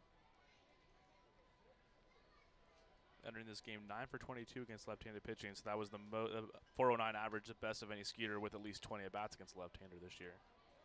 Surprising considering most righties are going to hit lefties better. Yeah, yeah. Every now and then you got a lefty who just destroys another lefty, or vice versa. This one a check swing. Yeah, that's foul. kind of like Alvaro Rondon. Alvaro Rondon entering 369 against lefties, kind of a reverse split guy. But it's kind of interesting, kind of a flashback. Ray Navarro was, if you look at it just strictly by average, he's hitting 549 against left-handed pitching because a little more limited at bats. But yes. Navarro did do well in his short time here with the Skeeters. Check swing, low it in. Navarro, one of 7 Skeeters who have already been picked up here in 45 games. That's just unbelievable. Yeah, approaching the franchise record of 9 in a season. That was back in 2013. Somerset with 13 last year was the most any team's had in the league since the Skeeters joined. Wow. This one popped up left side. It is the third baseman Pierre in front of his own dugout who brings it down for out number 1. So not successful here tonight so far. 2 at-bats for Phipps. A pop out to second and a foul out to third. And intercepts Matt Chavez. Chavez was hit by a pitch, loaded the bases in the first, and eventually Skeeters will get a run as the on-deck hitter Derek Norris hit into a fielder's choice. And that's the only run of the game. Skeeters leading 1-0 here in the bottom of the third. And once again, they are letting a team hang around who are clearly dominating. Yeah, I mean, when you have a runner on third base and 1 out, and you're not able to push across the run last inning, that's kind of stuff that'll keep a team around. Not just that, 4 hits, only 1 run, and the Road Warriors just 1 hit. This one is hit down the right side. That one's going to hook into the seats, right into the concourse just near the bounce house area. You going to go in those bounce houses? Have you been in the bounce houses? Have you jousted? I don't. Maybe you and Will need to do the joust. I don't. You can wrestle for innings. Whoever wins gets more innings that night. I'm afraid I might go right through the floaty there. I don't want to ruin it for the rest of the kids. But Will might go Matrix on you. I've seen his moves. I mean, he could do that bending backwards thing while you swoop over him in slow motion. This one is fouled off down the right side. No balls and 2 strikes. Do they call you Neo? They do not. I'm a little bit slower. I'm rather lumber. I'm more of the power but approach. In slow mo, you can look just as fast. That's true. Yeah, you can be flattering and call it slow mo for me. That make me feel better about it. I might have to call that play. WWF it in there. Or maybe some cage match. We can surround it with a cage. This one is skied into right center field. The right fielder, Jorge Fernandez, calling for it. The wind playing a little havoc with that, and he reaches to his right in deep right center field to bring it down for the second out. So 2 outs, not on for Derek Norris, who drove in the only run of the game with a ground out. Skeeters leading 1-0 here in the bottom of the third. Ira Liebman, Ryan Posner, Will Scott shortly. That's crazy to think, too. I mean, 4 hits through 2 2/3, and the run that was driven was the fielder's choice. I mean, it just goes to show you it's been tough sledding with runners in score position this series. And no snow for sledding either, so yeah, even tougher. Just overall. It's like bobsledding in sand. First pitch here is a strike on the outside corner. 0-1 the count. Cool running style. Yeah, they were practicing with hills in Jamaica with no snow. Yeah, that doesn't look like too much fun. They've created a following. It's been impressive. You think that was kind of just a thing. They tried it, didn't work, and they're still in the Winter Olympics. This one is hit deep to left center field. Going back is Anthony Ray. He's got a beat on it, and he'll bring it down in deep left center field. We're the final out. Skeeters for the first time against Brandon Margus. A third of the way through, end of the third inning. Skeeters still in front, 1-0. Want to watch a Skeeters game in style? We have just what you need. Our game day suites are ideal for entertaining clients, rewarding employees, networking, and even celebrating personal milestones. Let us make it easy for you. Suite rentals come with food and soft drinks, parking privileges, and even access to Scott, you are right. It is time for Stadium Sing-Off. It's going to be the first base side versus the third base side. It's just like karaoke when that music stops. Whatever side sings their song the best and the loudest is going to be our winner. So first base side, here is your song. Insurance claim been denied or underpaid? At Morgan Elite Specialist Services, we know that the insurance claim process can be stressful. Our public adjusters have the experience to make this process as smooth, easy, and comfortable as possible, so you can get on with enjoying the things you're protecting. Learn more by visiting us online at All right, third base side, let's see what you've That's got. MESSTX.com. Or call us today at 855-445-3404. We truly look forward to meeting you. Hey fans, come bring the family for one of the most exciting nights of the week here at Constellation Field, Firework Fridays, where we celebrate our Skeeters like it's the 4th of July. Wow, that was pretty close, but I think I'm going to have to go with the third base side as our winners tonight. Back up to you, Scott. We'll be doing this every Friday through the entire Skeeter season, so start off your weekend with a bang. For more information, contact us at 281-240-HITS or visit us on the web at sugarlandskeeters.com.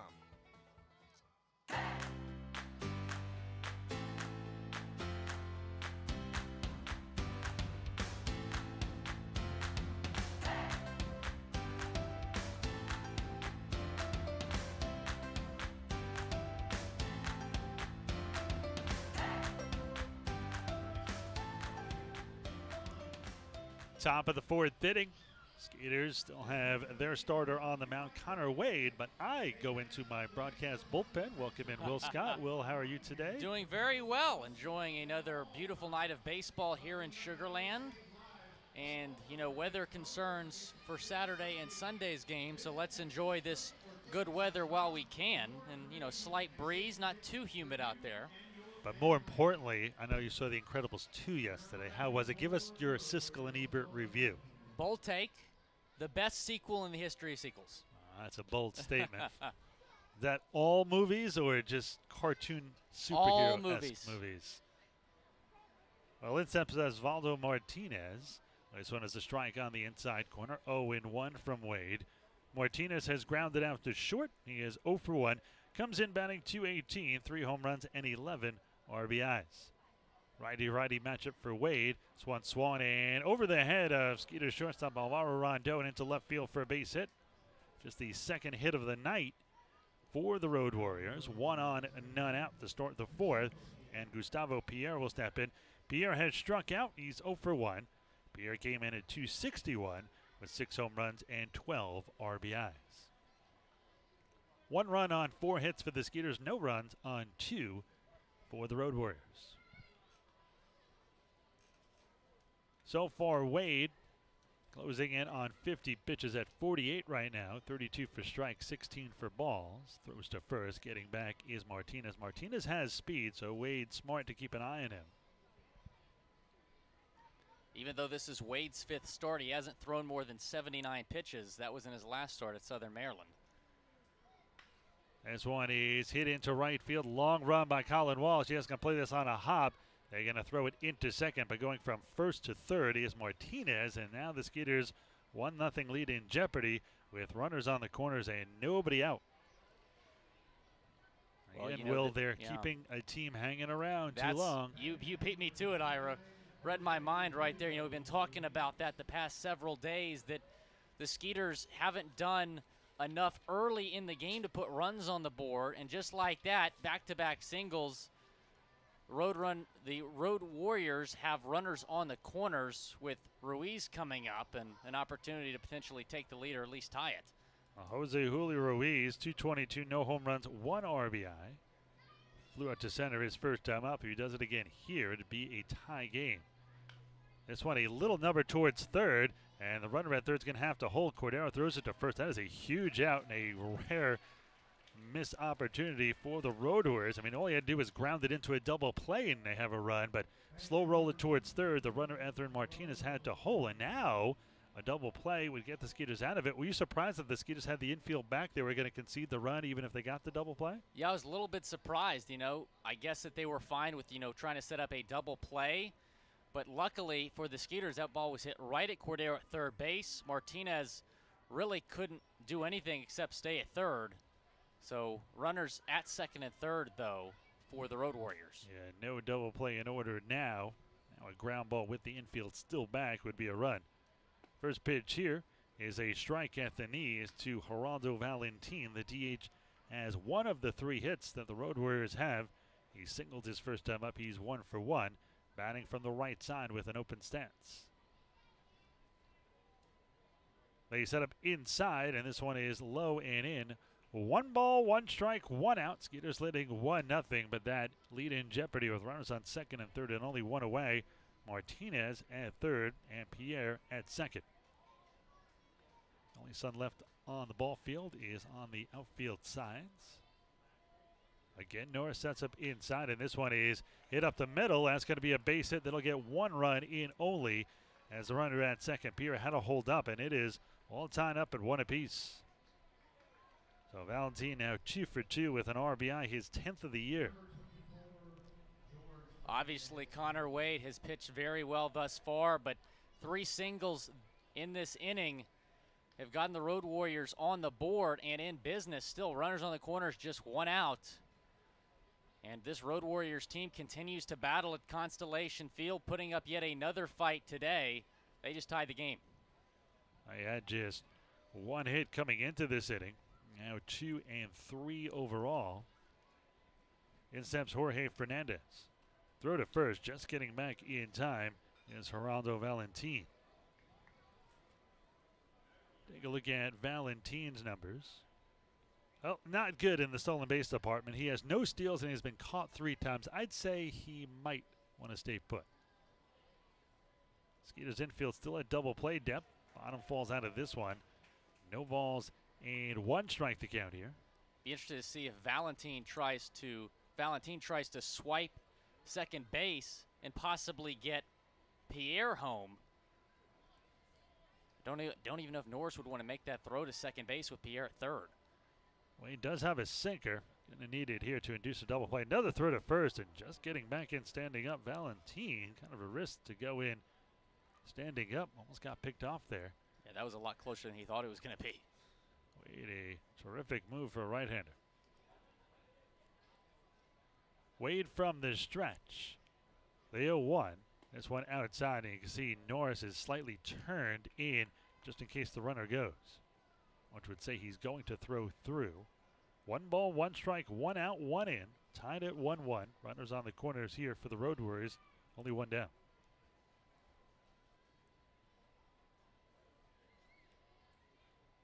Wade from the stretch fires at home. This one high and tight, almost hits Fernandez, and now Wade falls behind 2 balls and a strike here. Fernandez 4 for 20 in this series. Last 10 games batting .264 with an opportunity to give his team the lead right here. The 2-1 here from the Skeeters right-hander is Swan, a slow roller. This is going to get another run in. They throw to second for 1. No throw to first. Coming down to score is Pierre. And now the Road Warriors have the lead. They're up 2-1 as they get a pair of runs here in the 4th. Well, unfortunately, that was a slow chopper hit at Betancourt. That would have gotten to him a little bit quicker. Could have been a double play opportunity. But Fernandez getting to first easily, not even a throw. Well, in steps the left-hand hitting second baseman Melvin Rodriguez.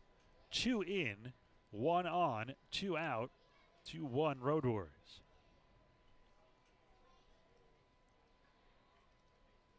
Wade closing in on 60 pitches. Throw to first, just getting back in, diving back in head first is Fernandez.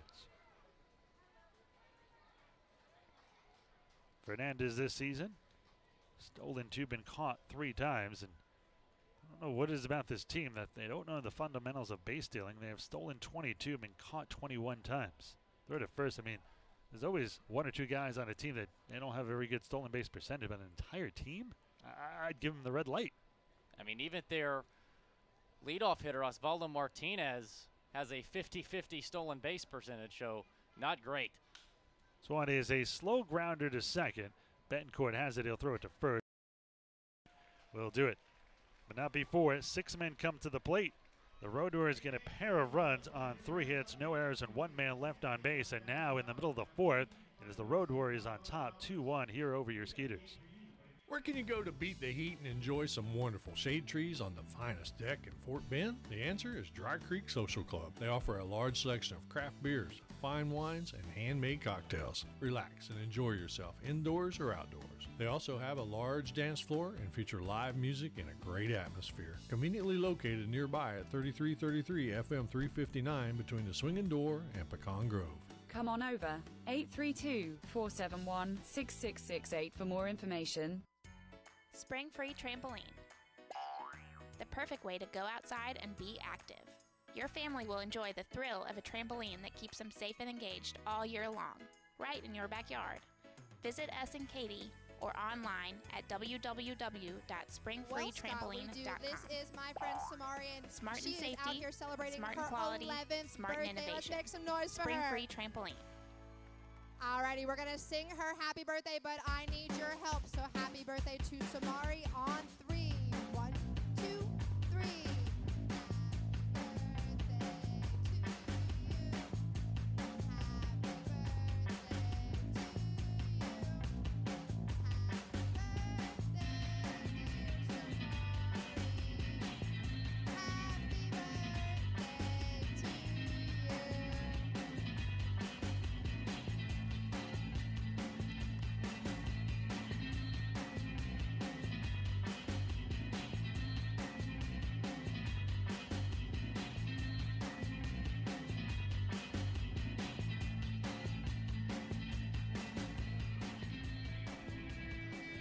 Bottom of the 4th inning, the Skeeters for the first time tonight find themselves down.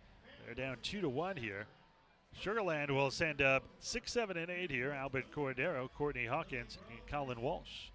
Cordero, the switch hitter, batting here from the right side, is 0 for 1. He flew into right his first time up. Came in batting .299, 5 home runs, 22 RBIs. 4th in the league in hits with 52. Now, generally, certainly not a hard and fast rule, by the amount of teams in this league, there are 4 All-Stars roughly per team on the average. Sometimes it's 3 or 5. But if you're picking 4 All-Stars for the Skeeters, who are your 4? So 2 pitchers and 2 hitters, possibly. Not necessarily. It could be 4 hitters. It could be 1 pitcher and 3 hitters. Anything you want goes in this particular scenario. This one high 2-0. Well, Matt Chavez has to be the lock from the hitting side. 2nd in the league in hitting. Cordero, you'd probably have to put him, even though he's been struggling as of late, but overall season numbers are really, really solid. Another Pitchers, Felipe Paulino, probably another lock. Definitely leading the league in saves. And then probably Dallas Beeler is that next guy. That's a good one. That means Connor Wade, tonight's starter, who's been very good, is on the outside of that looking in. Yeah, it's tough because the Skeeters have had so many really, really good pitchers. Obviously, some have been picked up, some have not. Some have just joined the club recently, like Matt West, who you can make an argument for as well. The 2-1. This one is a ground ball to short. Martinez has it, takes a step, and throws it to first. And just like that, 6-3. And now the momentum has really shifted here, Will, because the Skeeters were up 1-0 and dominating on the mound. But now Vargas has a 2-1 lead, and he has retired the last 6 batters in a row, including a 1-2-3 inning last inning. Well, where have I seen this before? Maybe on Monday and Wednesday night. Skeeters jump out to an early lead. They keep the Road Warriors hanging around, like you've said, and their pitcher gets in a zone. That's what we're seeing from Vargas right now. This one is swung and missed. No balls and 1 strike to count here. I just noticed on the scoreboard, with it being Jurassic Park themed here tonight, that the background on Hawkins has kind of that grass, old prehistoric kind of feel to it. The Skeeters Twitter and Instagram and Facebook pages uploaded their new profile picture, and it's that same little background with the Skeeters logo. It looks pretty cool. No balls and 2 strikes here on Hawkins, who doubled his first time up. He is 1 for 1. Skeeters trailing 2-1 here in the bottom of the 4th. This one low and in, might have hit him in the foot. We've seen that sharp break on Vargas's curveball. Almost hit a few batters here.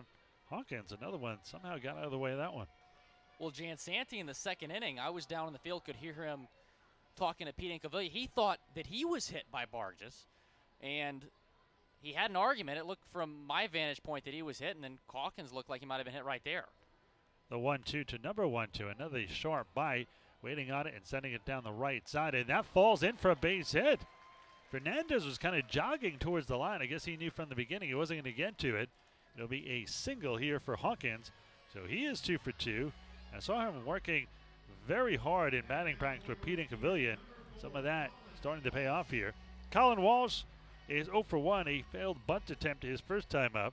246, no home runs, and 6 RBIs. And interesting that he wears number 4, because when he plays second, which is number 4 in the positions, the reason there are numbers is because years ago, when they first started putting numbers on uniforms, it was because where you batted in the order. So hence why Babe Ruth is 3 and Gehrig is 4, and so on. When you see Ty Cobb's jersey retired in Detroit, there's no number on it, because when he played, there were no numbers. I did not know that. The 1-0 hit through the right side for a base hit.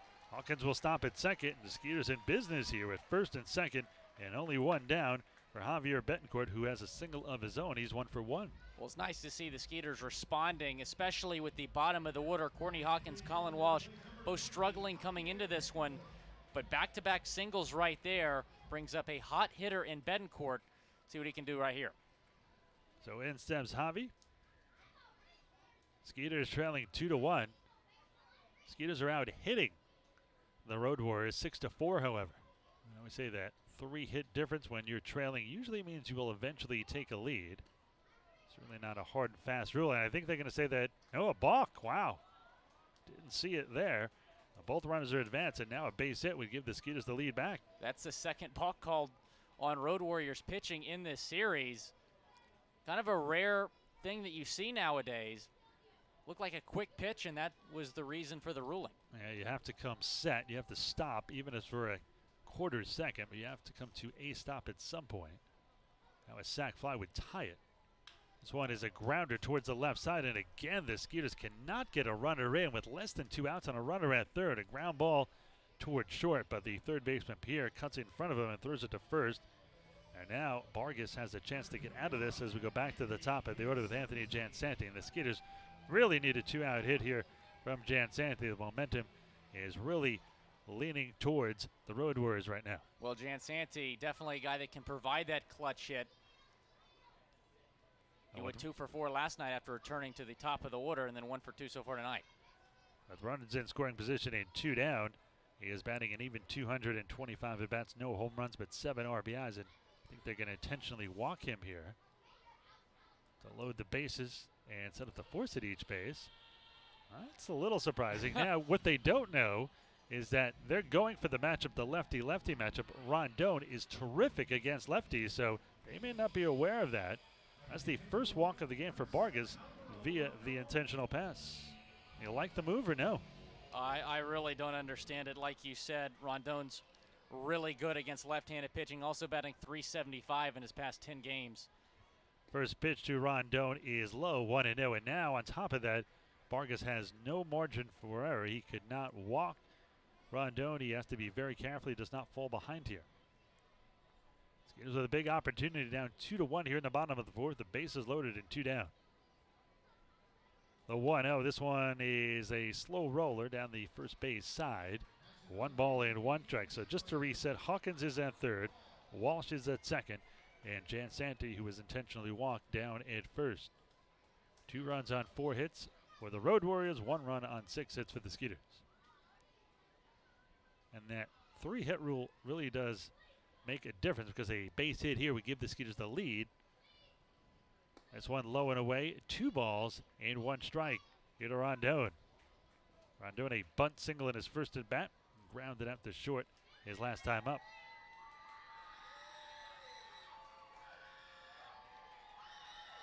Vargas closing in on 60 pitches. He has 58, 38 for strikes. This one is a strike on the outside corner, 2-2. So 2 balls, 2 strikes, 2 outs. Skeeters trailing 2-1, but they have the bases loaded here with 2 down here in the bottom half of the 4th inning. Vargas from the stretch with the bases full. The 2-2 swung and missed, strike 3, and the Skeeters had runners at second and 1 out and do not get the run in. Second strikeout of the game for Vargas, and he gets out of a big jam. So loading the bases on the intentional walk pays off for Vargas and the Road Warriors. Through 4, your score. It is the Road Warriors 2 and the Skeeters 1. Trying to plan a fun corporate or family event? Let us help. With our group packages here at Constellation, we have everything you need for fun, friendly, family, affordable entertainment. No matter what size the group, we have options for you, like our picnic plaza with our in-ground pool and even a 2-hour food buffet.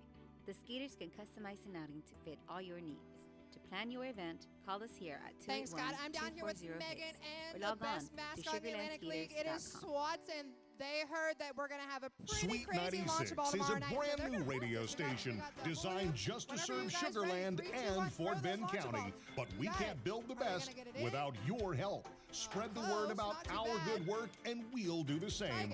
Like us on Facebook at Sweet 96 FM, or drop us an email at our website, sweet96.com. Together, we will build a better city and Fort Bend County. If it's important to you, it's important to us at the all-new Sweet 96. Are you buying or selling a home in Longmeadow Farms, Aliana, Waterside Estates, Pecan Grove, New Territory, Greatwood, or Harvest Green? Depend on Kim Halstead and Coldwell Banker United Realtors at 281-777-1907.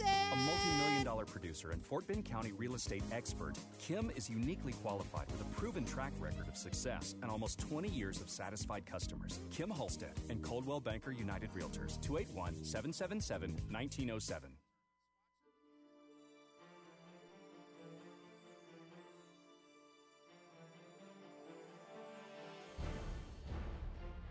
Skeeters miss out on a big opportunity to tie the game or take the lead.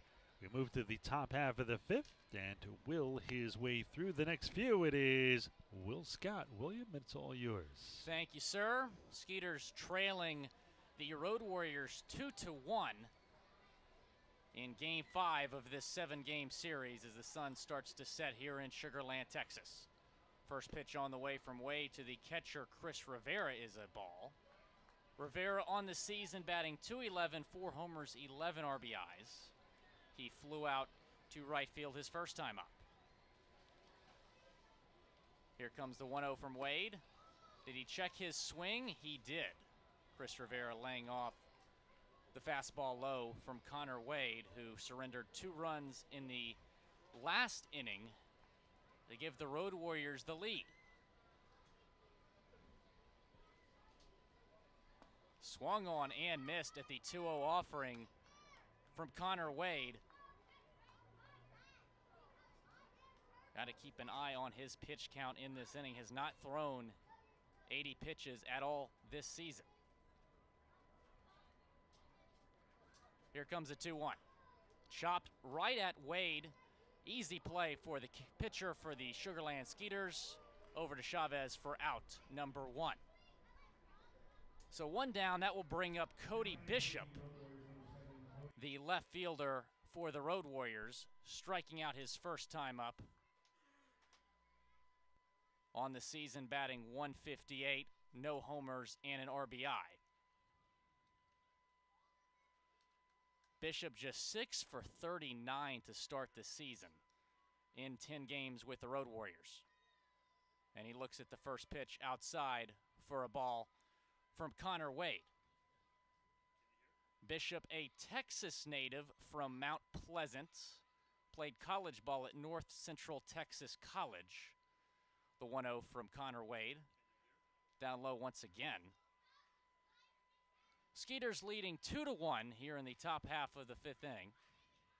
Skeeters 2 runs on 4 hits. Excuse me, Skeeters 1 run on 6 hits. Road Warriors 2 runs on 4. That one's chopped at the shortstop, Rondon. Throw to first in time. Beat him by half a step to retire Cody Bishop. 2 down here in the 5th inning.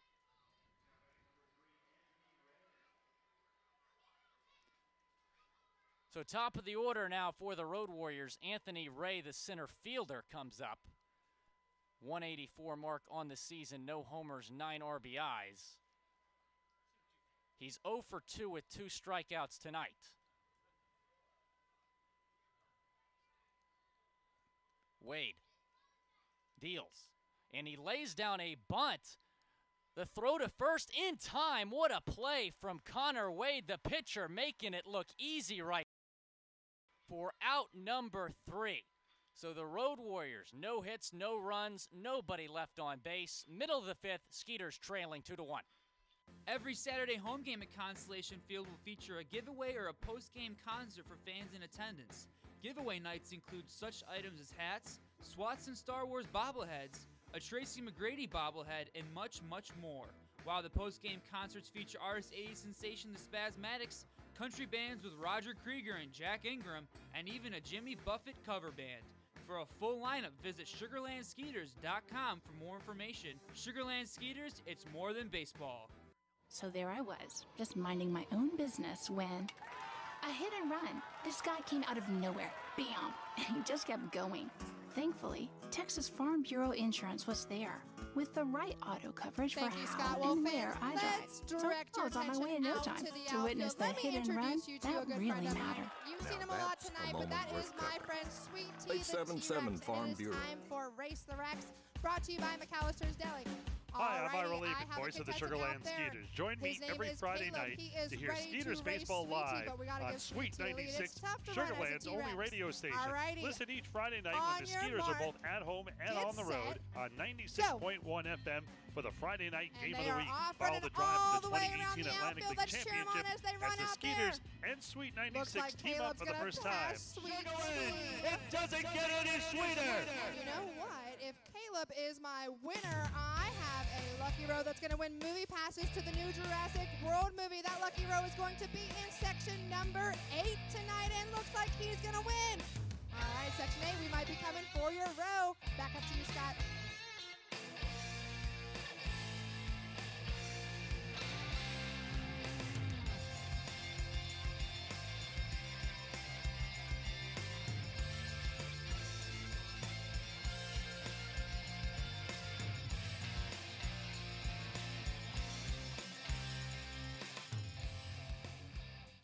Three, 4, and 5 hitters, Dennis Phipps, Matt Chavez, and Derek Norris due up for Sugarland as we begin the bottom half of the 5th inning. Skeeters trailing the Road Warriors 2-4. Skeeters one run on 6 hits.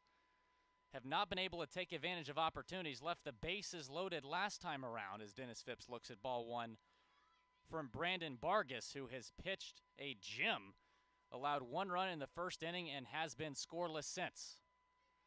Phipps checks his swing, makes it a 2-0 count to the former Cincinnati Red.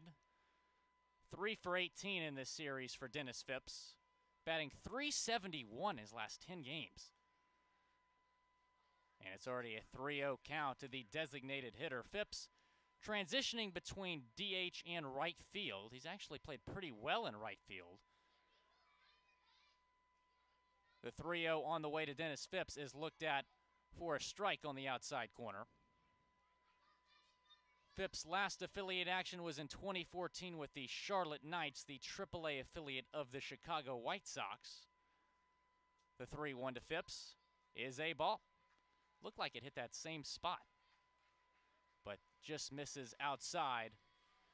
So Phipps draws a walk to start the 5th inning for the Skeeters as Matt Chavez comes up. He's 0 for 2 tonight, or 0 for 1. He was hit by a pitch and he flew out to right field.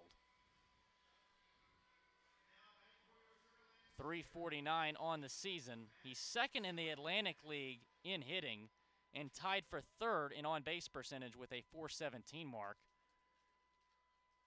visit to the mound, this may be it for Vargas.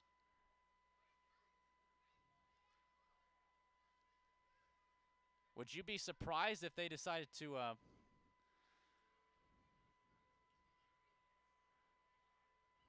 might just be a visit to the mound. There is somebody getting loose, though, in the Road Warriors bullpen. And they're going to stick with Brandon Vargas. After the leadoff walk, it was a 4-pitch walk. Just the second walk he's allowed all day, so perhaps just making sure he's still good to go.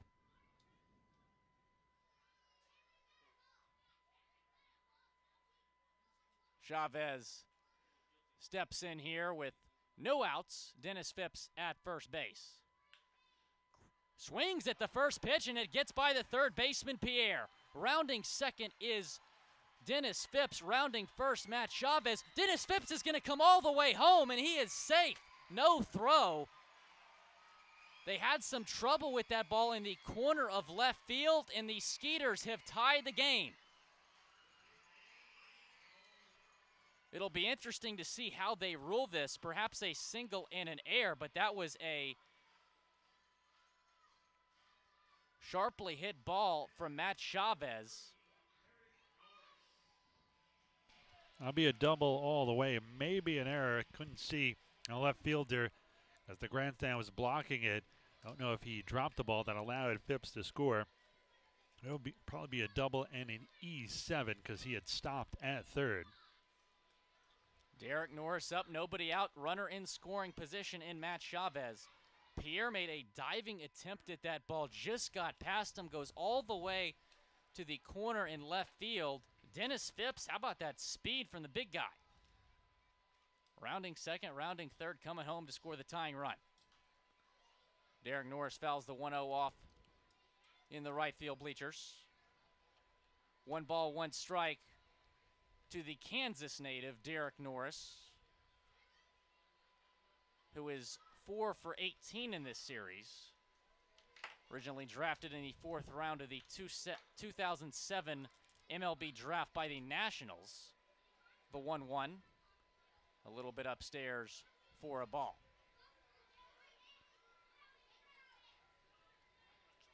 Tie ball game here in Game 5 of this 7-game series between the Road Warriors and the Skeeters.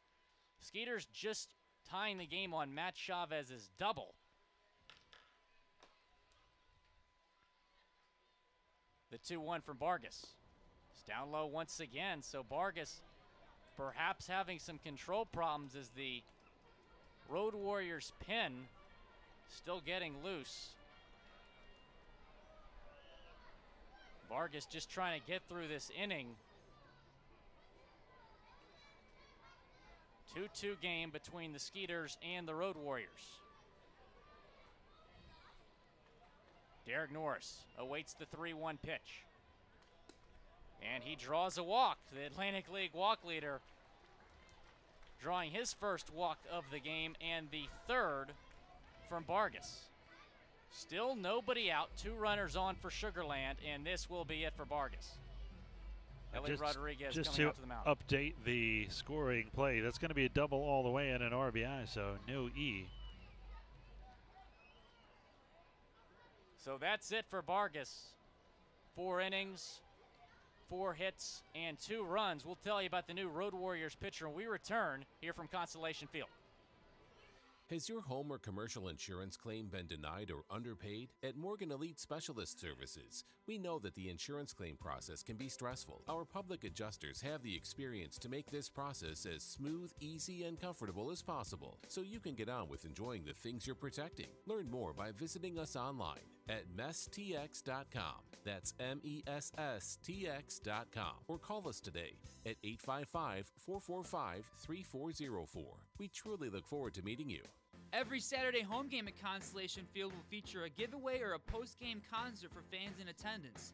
Giveaway nights include such items as hats, SWATs and Star Wars bobbleheads, a Tracy McGrady bobblehead, and much, much more. While the post-game concerts feature artist 80s sensation The Spasmatics, country bands with Roger Krieger and Jack Ingram, and even a Jimmy Buffett cover band. For a full lineup, visit SugarlandSkeeters.com for more information. Sugarland Skeeters, it's more than baseball. Where can you go to beat the heat and enjoy some wonderful shade trees on the finest deck in Fort Bend? The answer is Dry Creek Social Club. They offer a large selection of craft beers, fine wines, and handmade cocktails. Relax and enjoy yourself indoors or outdoors. They also have a large dance floor and feature live music in a great atmosphere. Conveniently located nearby at 3333 FM 359 between the Swinging Door and Pecan Grove. Come on over, 832-471-6668 for more information. We are Salon Abbott and Day Spa. Go Skeeters!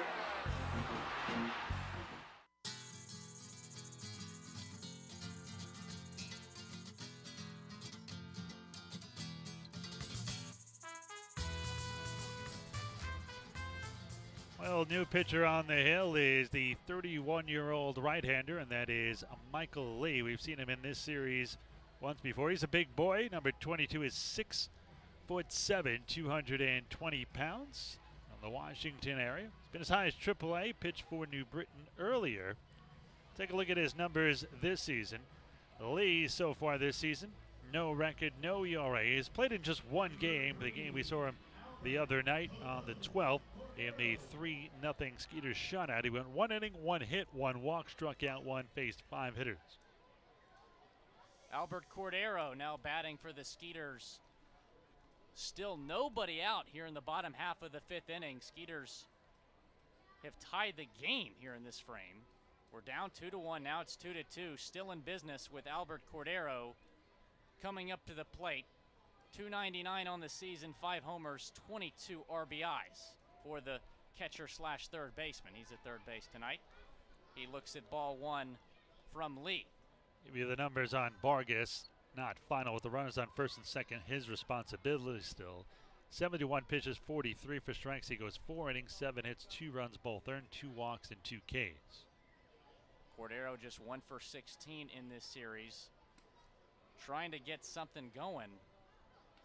He's been in a slump, just hitting 115 over his last 10 games. In the 16 games prior to that, Ira, he was hitting 338. That's really the first time he's cooled off all season of any significance. Last affiliate action came in 2015 with Double-A Binghamton. Then the Mets, not the Rumble Ponies, unfortunately. The 2-0. And he sends that into center field. Rounding third, or putting on the brakes, is Chavez. That'll be a single. And the bases are now loaded for Sugarland. Nobody out. Well, Lee is a guy who was drafted 3 different times. The first time in 2005, he was a 22nd round pick of the Yankees. Then in 2006, the Yankees picked him again in the 27th round. And then finally, the Red Sox picked him in the 8th round in 2008. So the Skeeters, last time they had the bases loaded, unable to convert. This season, though, they're hitting .417 and 36 at-bats with the bases loaded. 3 grand slams and 40 RBIs. Well, let's see if Hawkins can get some runs home right here. Still nobody out in a 2-2 game. First pitch on the way from Lee to Hawkins. Hits the inside corner for a strike. Hawkins has been having a solid night, 2 for 2 thus far. And a chance to maybe give the Skeeters a commanding lead with the bases loaded, nobody out. The 0-1 to Courtney. Chopped down the left-hand side, foul. Hawkins, obviously the Atlantic League leader in home runs and RBIs. 9 homers on the year. Lee is a guy who grew up in Washington, went to Bellevue Community College in Washington, then to Oklahoma City University, obviously in Oklahoma, but he went 10-2 a year with Oklahoma City and a .279 ERA. Time called. Hawkins steps out of the box. He's down in the count, 0-2, bases loaded. Tie baseball game at 2 apiece. Comes a pitch from Lee to Hawkins. Did he check his swing? He did. The appeal to first, he did not go. Lee career numbers 35 and 38, a 4.30 ERA and 3 career saves. Spent 2016 and 2017 with the Bees. Spent part of the 2016 season with the Barnstormers, but last year with New Britain, 3 and 6, a 4.59 ERA. Lee deals, and that one is sent into the left field bleachers. Almost hit the Freddie sign in left field. Foul ball, Hawkins stays alive in the count.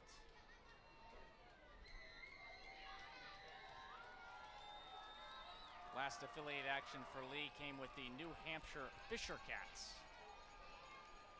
Lee from Las Vegas originally, much like former Skeeters pitcher Danny Reynolds. Time called once again. Courtney Hawkins, if you get this guy deep into that bat, he's going to punish you. A lot of power, and he's definitely a guy that can bring in a grand slam right here.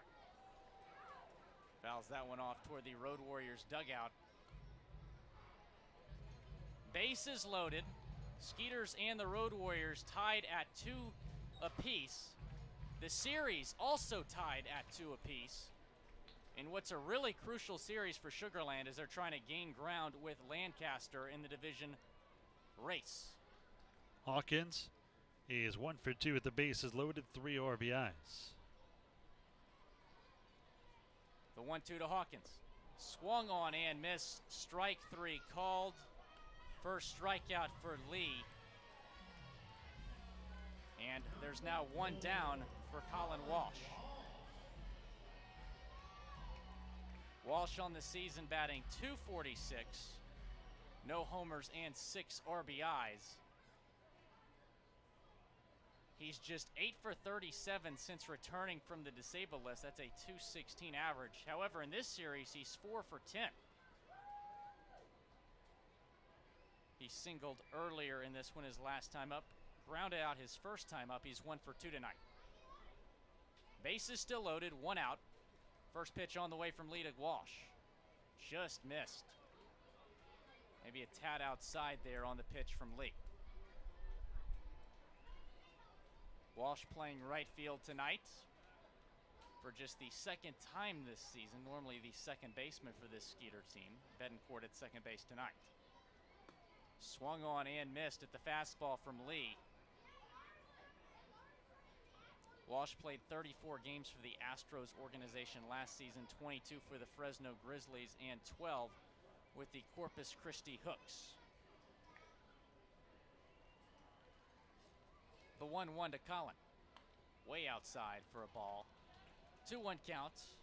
Skeeters cannot afford to let this opportunity slip by. I mean, this is an opportunity to blow this game wide open. Big round to a double play or get out of this without taking the lead. I mean, this is going to be an enormous missed opportunity. They've already missed a few in this game already. 2 balls, 1 strike. The pitch to Walsh is swung on, serve into left center field. That's way back there.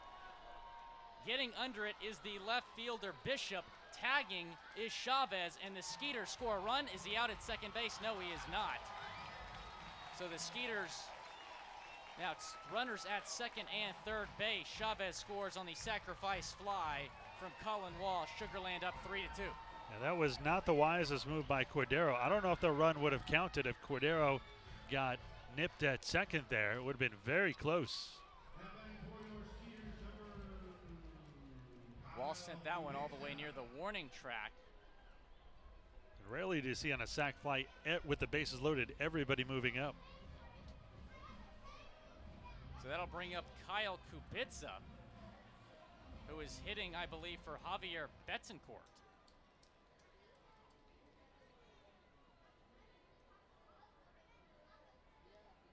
I guess Pete and Gaviria going for the knockout blow here early.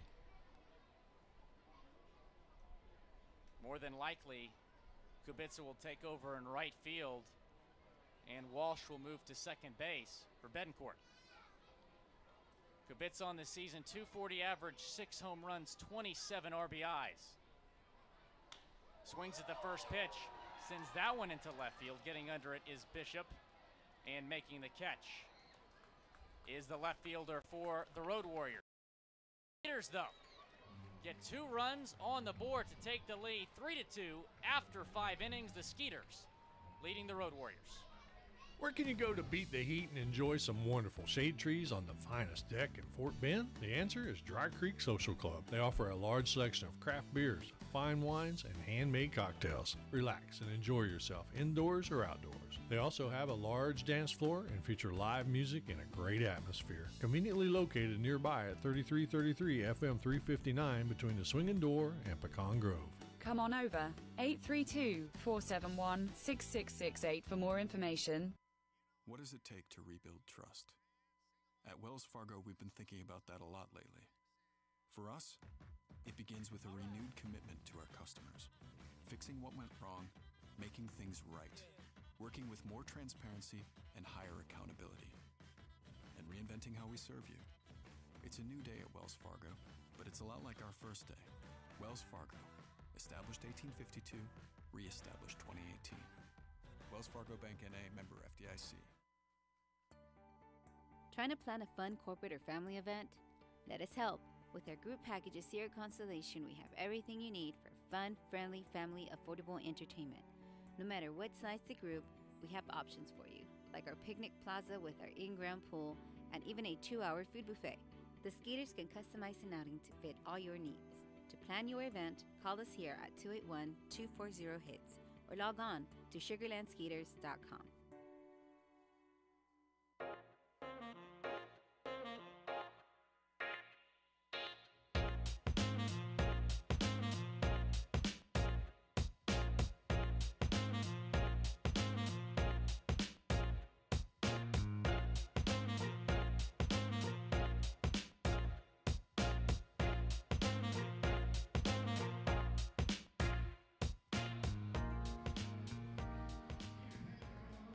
Skeeters regain the lead in the 5th inning. Let's see how the Road Warriors respond. Now down 3-2 at Constellation Field. Will Scott alongside the voice of the Skeeters, Ira Lehman.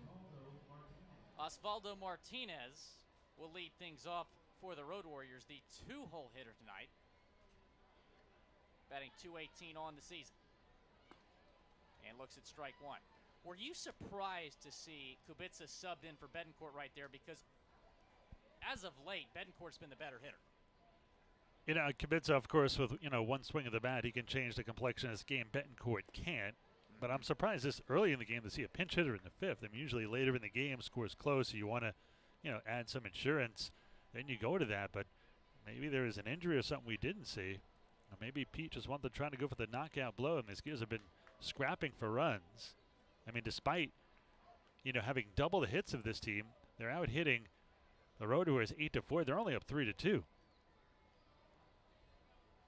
Skeeters scoring first in the 1st inning. Road Warriors took the 2-1 lead in the 4th, and the Skeeters regaining that lead in the 5th. The 0-2 to Martinez just misses outside. Connor Wade still on the mound for Sugarland. Walsh now at second base, Kubica in right field. Chavez playing well left of first base. The 1-2 to Martinez is fouled off down the right side. Sun has set here in Sugarland, Texas. Wind blowing in from right center field. Picking up a lot as of late. See if Martinez and the Road Warriors can take advantage of that wind as they try to tie it or regain the lead. Martinez calls time. Norris and Wade trying to figure out what to do on this next pitch. See where Norris sets up. Gonna set up outside. Hit right at Wade. Nice snag by the pitcher who flips it to first base at Chavez for out number 1. That'll bring up Gustavo Pierre, the 3rd baseman. Here with 1 out in the top of the 6th inning. What's been a very competitive series. A little bit surprising it's been this competitive. when you compare the team's records, Ira. I mean, the Road Warriors certainly have struggled all year, and there's no question about it. They've held their own in this series. First pitch, swung on and hit at Rondon at short. Throw to first in time for out number 2.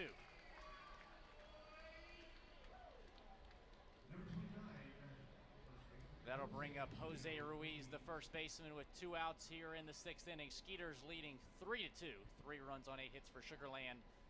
2 runs on 4 hits for the Road Warriors. Connor Wade nearing 75 pitches. Try to do the quick math right there. Getting a little bit better. Yeah, well, you know, all that Spanish not helping your math. Well, Mr. Bailey, who just joined us in the press box, he'll tell you I'm a pretty good history student. I guess that's my strong suit as a history minor. Pitch on the way from Wade. Hit to Walsh at second base. Throw to first in time, and it's a 1-2-3 inning for Connor Wade, just what the doctor ordered. Skeeters trying to hold on to this 3-2 lead. Middle of the 6th inning. Sugar Land up 3-2. Hey, what's for dinner tonight? That's probably the hardest question we all answer every day. May I suggest La Cocina Mexican Restaurant? Dine in or take away. They have the best Mexican food in the area, and it's all handmade from scratch. Try their famous street tacos. Well, first base side, this is your time for redemption. It is the first base side versus the third base side again. Up in the suites, I have 2 big inflatable eyeballs. When I say so, they're going to drop down from the suites, and it's a race to Sweet 96 home. is on the air everywhere. 2, on the radio 1, from our Fort Bend County Tower site located on the Grand Parkway at 96.1 FM or online at sweet96.com. Click the Listen Live link and enjoy our community programming anytime you like from anywhere in the world. Or just tap the app. Download the free TuneIn Radio app for your smartphone and third base, there is Sweet still time. 96. A couple big hits and you got it. Salon Evan and Day Spa is the premier of Ooh, Beta it's gonna be Concept pretty Salon close. in You wanna Sugar hit Land, it towards locally home. owned and family operated since 1989. Let our Aveda trained stylists take you to the highest level of satisfaction with the latest techniques for coloring, You're going to be the winner of the eye drop, brought to you by Man Eye Institute. Back up to you, a Scott. relaxing massage, or a signature manicure and pedicure. Have an ultimate salon experience today at Salon Evan and Day Spa. 281-980-5160. 281-980-5160.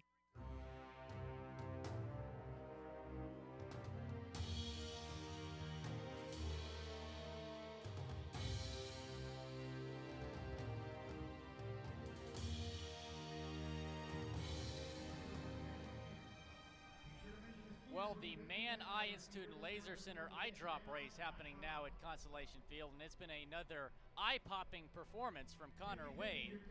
Just 2 earned runs allowed through 6 innings for the Skeeters starter, who has been really an important member of this starting rotation, moving from the bullpen and doing very well. Top of the order, due up for Sugar Land, Anthony Jansanti playing center field.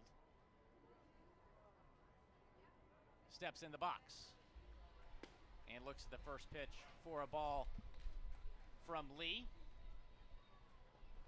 Jansanti on the season, 257, 6 homers, 19 RBIs. Today he's 1 for 2 with a single and a walk. Hits the inside corner right there on the pitch from Lee. Lee in his last affiliate action with AA New Hampshire had an even 5 ERA in 36 innings pitched in 2015. Swung on and missed. Down and outside by Jansanti.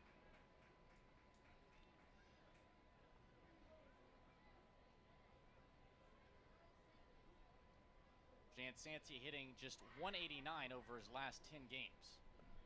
And he looks at the ball down low from Michael Lee. 2 balls, 2 strikes to the Skeeters center fielder and former member of the Chicago Cubs organization, Anthony Jansanti. Skeeters with a 3-2 lead over the Road Warriors. Swung on and missed that strikeout number 2 from Michael Lee for out number 1. That'll bring up Alvaro Rondon, the shortstop for Sugar Land. 1 for 3 tonight, a single and a strikeout. He has been probably one of the hotter hitters on this Sugar Land team, hitting .375 over his last 10 games. In this series, he's 6 for 13. Swings at the first pitch, sent right at Martinez at short, throw to first in time to get the speedy Rondon. So 2 quick outs from Lee here, trying to keep his Road Warriors team in this game, just down 1 run. In steps Dennis Phipps, the designated hitter for Sugar Land. He is 3 for 18 in this series. Lee now 20 pitches, 13 of them for strikes. Comes the first pitch to Phipps. Looks at ball 1 inside. Phipps has been dominant in 4 seasons in independent ball, a .315 average, 71 home runs, 215 RBIs, and 370 career independent games. And that nearly hit him in the head. Oh my goodness. I think it might have. Phipps is down. Now that hit him in the bat. Sadly, that's going to be a strike. Oh my goodness. Talk about a unlucky break for Dennis Phipps, who just took a strike right there when that ball nearly hit him in the head. Definitely nothing intentional for Lee. Just looked like he lost control of that pitch. Trying to get Phipps to swing at the inside pitch. And hey, Lee got him to swing at it, I guess, because it was called a strike. Phipps check his swing. He did not. Is a 1-2 count to Dennis Phipps, batting .311 on the season, 5 homers, 14 RBIs. He joined the team for the homestand 3 weeks ago, and man, he has been a valuable asset batting in the 3-hole today. Swung on and missed. Back-to-back strikeouts to end the inning from Michael Lee. And oh my goodness, we might have a brawl happening right now. You wonder what started that. I mean, I guess they thought they were throwing at Phipps. That one just got away from the pitcher, but now the bullpens are clearing. This could get ugly. And they are pulling Phipps out of the way of this one. Phipps and the catcher, Chris Rivera, going at it. I think Phipps may have been upset about that pitch from Vargas that nearly hit him in the head. And the looks like this is going to stop quickly, luckily. My goodness. Surprised that didn't happen after the one that almost hit him in the head. The catcher, Rivera, kind of still squawking as the umpire's trying to keep him away, and Phipps still upset. A couple of his teammates trying to drag him off. Corey Donnell, Anthony Jansanti. Well, you know, Ira, we've talked about this. This is what you're going to get with 7-game homestands. It's going to get really chippy later in this series. Pete Incavilla going at it with Ellie Rodriguez right now. This is actually Rafi Montalvo and Pete jawing at each other from a distance, and this is not pretty here. Keep in mind there's 2 games left after today. Pete Incavilla probably felt like that was an intentional throw at Phipps. But it's surprising, and you don't know how to get Pete into this. Pete is a big boy, even at his age, but it's surprising that Phipps didn't react till after he struck out. I mean, after the ball almost hit you in the head, you would think it would go at it there. Unless it just all kind of boiled over in his head after getting thrown at and then struck out. Finally, this is going to dissipate here. Well, it happened, the benches clearing happened very quickly because Rivera and Phipps were jawing at each other. Then all of a sudden, the bullpen comes in, the bench is clear. Fans at Consolation Field trying to cheer on the Skeeters here in what was a nearly very ugly brawl, luckily broken up by the umpires. And the umpires are going to converse here, Ira, potentially make a potential ejection or 2. And we're going to head to the top of the 7th inning. Skeeters leading 3-2. Hey Skeeters fans, if you're a senior, 55 or over, we have a great deal for you. Join our Silver Skeeters Club presented by Advanced Hearing Center. Silver Skeeters Club members receive admission to 9 Skeeters home games, free drink coupons on game days, exclusive VIP events, and much more. If you're a Skeeters fan, over, don't miss out on this great opportunity. For more information, go online to sugarlandskeeters.com.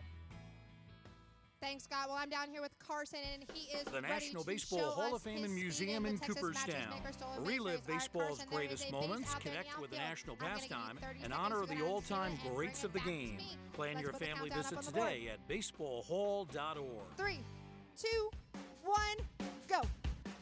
Hi, I'm Ira Lehman, voice of the Carson's Sugarland got his Skeeters. cheering Join section me in section every 4, but Friday let me night hear you, to hear Constellation Skeeters Field, cheer Baseball him on as he Live runs on down Sweet there. 96, Sugarland's only radio All right, station. he's got the base Listen at each 20 Friday night seconds when the to go. Skeeters You are got to both bring it at all home the and way on back the to road me. on 96.1 FM for the Friday night game of the week. Follow the drive for the 2018 Atlantic League Championship as the Skeeters With and time Sweet to 96 spare, Carson, team you up are for the going first to be our time. winner of the Stolen Base Race. It doesn't get any sweeter.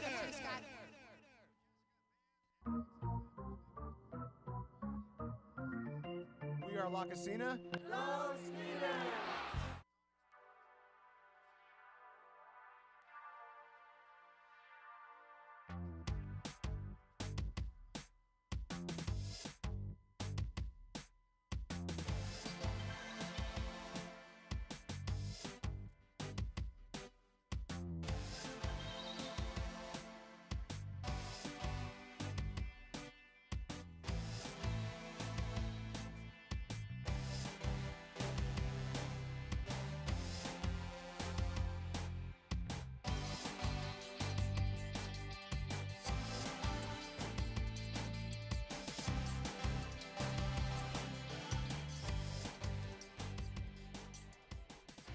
Top of the 7th here at Constellation Field. Let's throw it back to the voice of the Skeeters, Ira Lehman.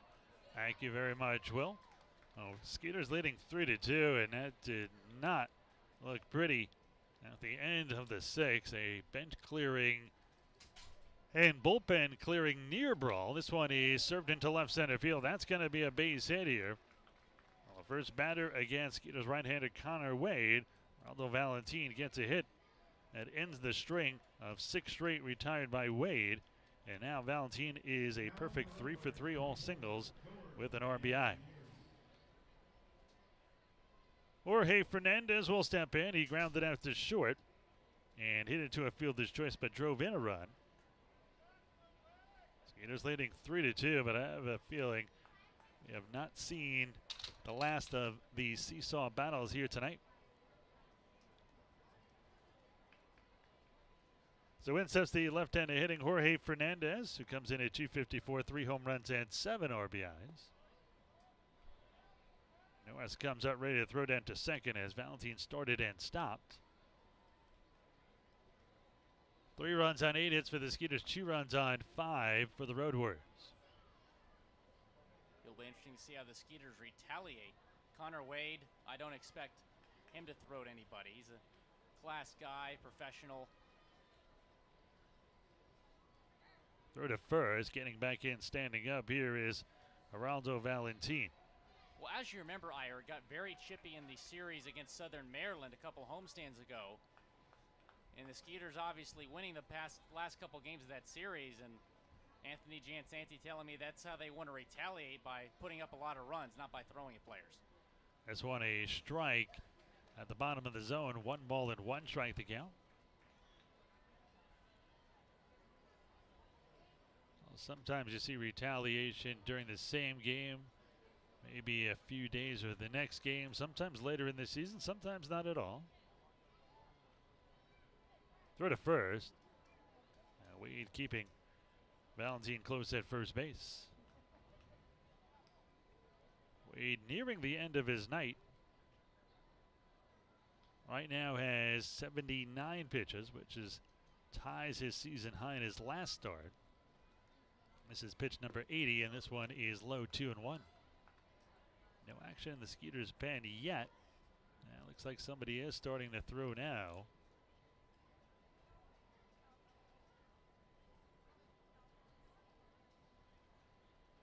Let's see, that is Dan Runzler. He was warming up yesterday before Felipe Paulino came in. Another throw to first by Wade. Runzler's obviously pitched very well. Matt West has kind of transitioned into being the setup guy, but you feel comfortable throwing Runzler out there right now. He's 7 scoreless in a row outings from him. The 2-1. This one swung it into right field. That's a base hit. Stopping at second is Valentin. So now first and second, nobody out here. And this has the left-handed hitting Melvin Rodriguez. You wonder if this might be all here. Corey Dommel is going to come out. He does not make the pitching changes, so maybe just a little bit of a stall tactic to allow Runzler a little more time. Thank you very much for listening here on Sweet 96. 96.1 FM is Sugar Land's only radio station and the new radio home of the Skeeters. Listen to the Friday night game of the week right here each and every Friday night, both at home and on the road for the entire 2018 season. 96.1 FM and the Skeeters, it doesn't get any sweeter. This has been a wild game here. Skeeters led 1-0 after one, stayed that way until the fourth when the Road Warriors scored a pair, took a 2-1 lead, and the Skeeters the next inning in the bottom of the fifth took back the lead 3-2. We just saw both benches and both bullpens empty, so I have a feeling this is a long way off from being decided here in the seventh.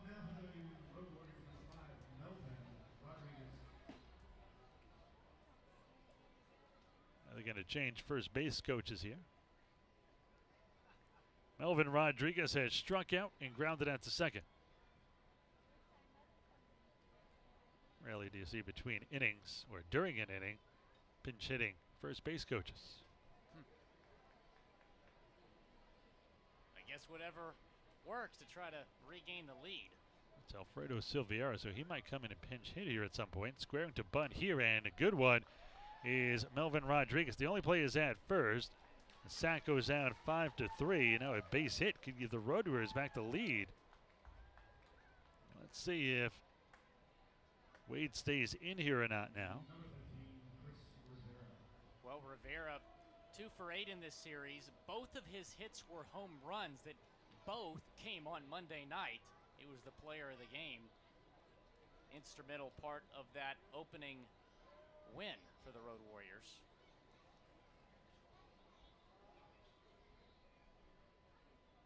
.82 pitches now here for Wade, 55 for strikes.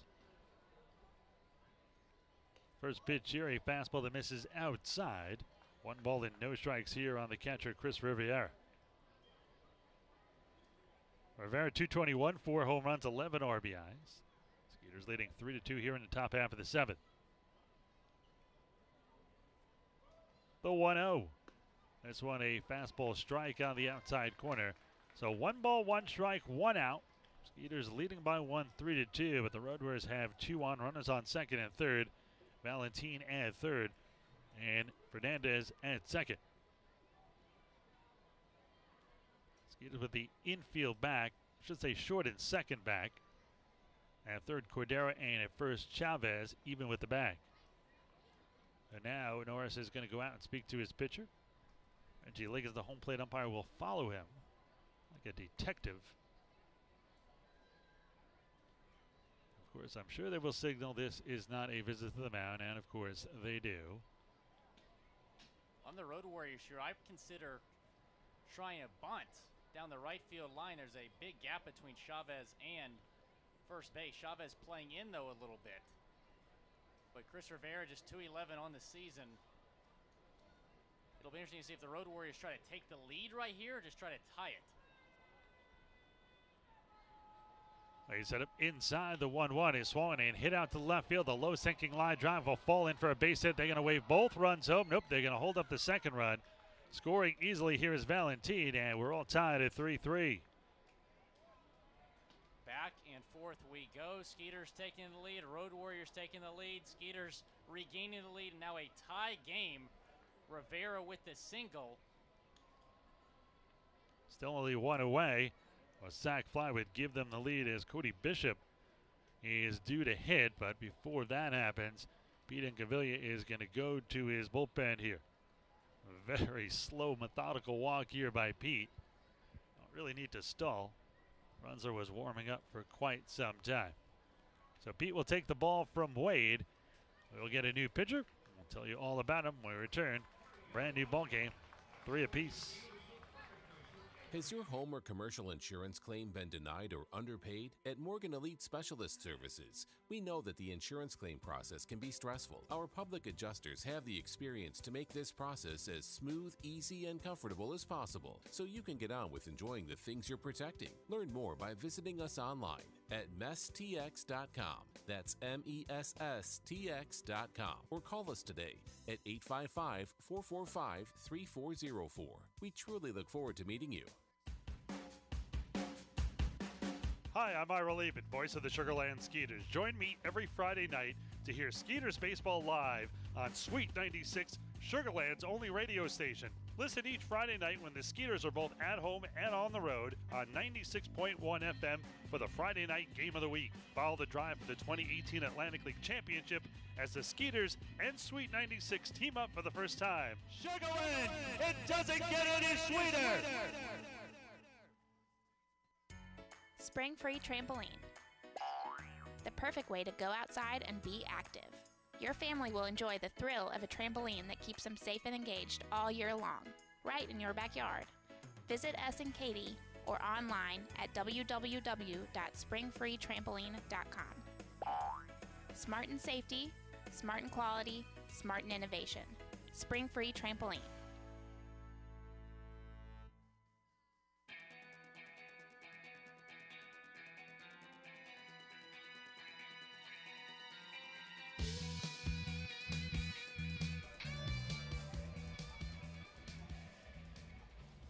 Former big leaguer Dan Runzler on the mound to pitch for the Skeeters, the 6'4", 210-pound lefty from Santa Monica, California, pitched for the Giants and the Pirates in the big leagues.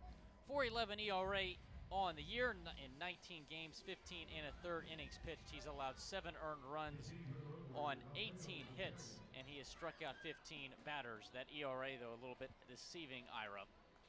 Yep, he has had 3 straight scoreless appearances. And for that, he had a long string of 10 straight scoreless appearances. After allowing 2 runs on June 6th, this one is swung and a miss, 0-1. Big out here for Runzler, runner at third, only 1 away. The Road Warriors have already tied it here at 3-3, and they have a runner at third in Jorge Fernandez.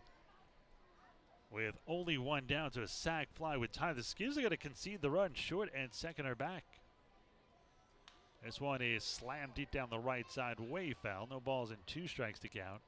3 runs on 8 hits for the Skeeters. 3 runs on now 7 hits for the Road Warriors. These pesky Road Warriors will not go away. Got to give them a lot of credit. They've really battled. Each game has been fairly close. They've taken 2 of the 4 thus far, now tied in the 5th game of this series. The 0-2 here from Runzler. This one swung and hit deep down the right field line. It's trouble if it stays fair, but it hooks foul. Count remains 0-2. Runzler. Ideal situation would be a double play ball to end this inning. A strikeout will do, though. Silviero down the count 0-2. Look, Runzler maybe deliver a breaking ball right over the pitch, try to get Silviero to bite. Could be a double play, could be a strikeout. Runzler, a fastball 92-95, a changeup and a curveball. The 0-2 way inside, low and in, almost hit him in the feet. 1 ball and 2 strikes. Now you would say throw one in the dirt, see if he chases, maybe a changeup, but big risk with a runner at third. If it's a wild pitch, the Road Warriors have the lead. 3-3 here in the top half of the 7th inning. Road Warriors already want 1 in to tie. There goes the runner, swung and missed, strike 3. The throw down to second is going to be a double steal attempt, and the throw back to the plate is in plenty of time. And that'll do it. Strike him out, throw it down to second, throw him out at home. You don't see that one every day.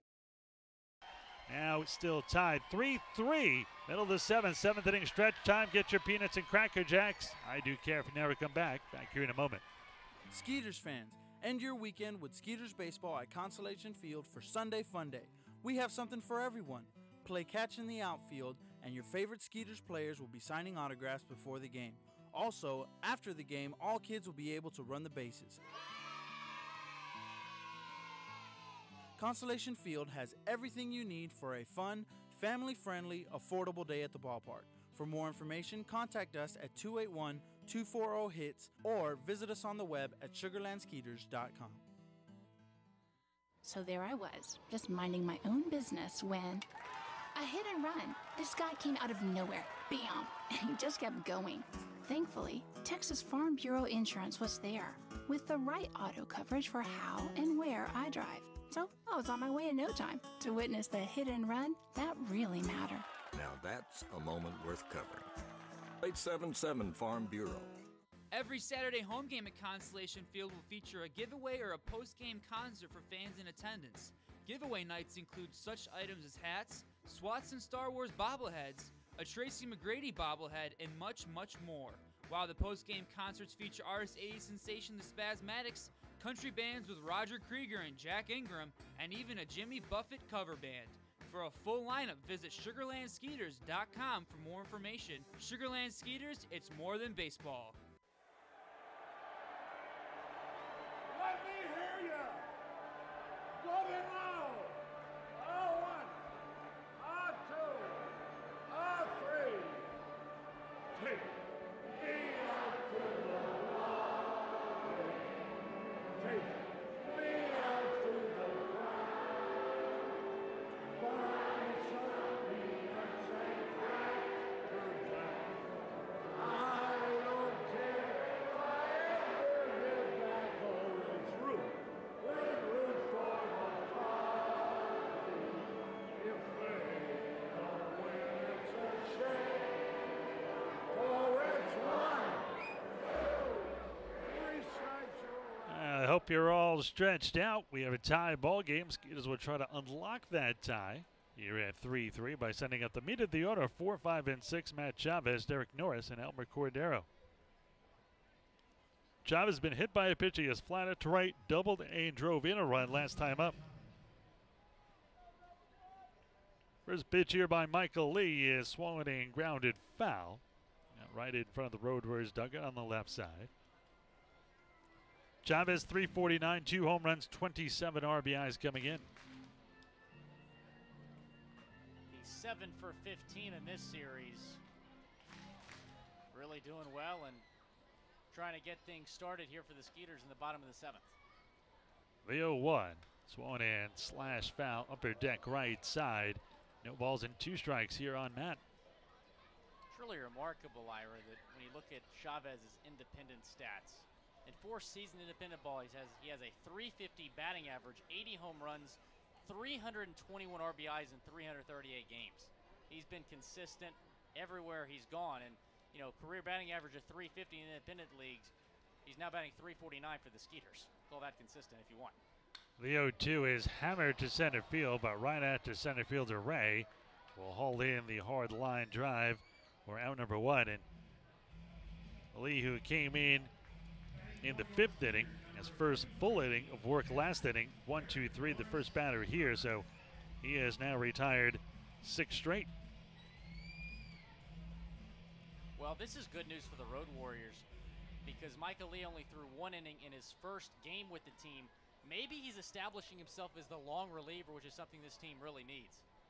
Certainly their starters do not go very deep. Derek Norris will step in. First pitch to Dino is a little bit inside 1-0.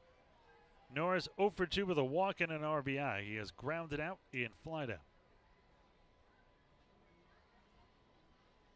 It has cooled off a bit here. The 1-0. This one is a strike, good off-speed pitch. 1 ball and 1 strike to count, 1 out, none on. Bottom of the 7th, tied at 3 apiece.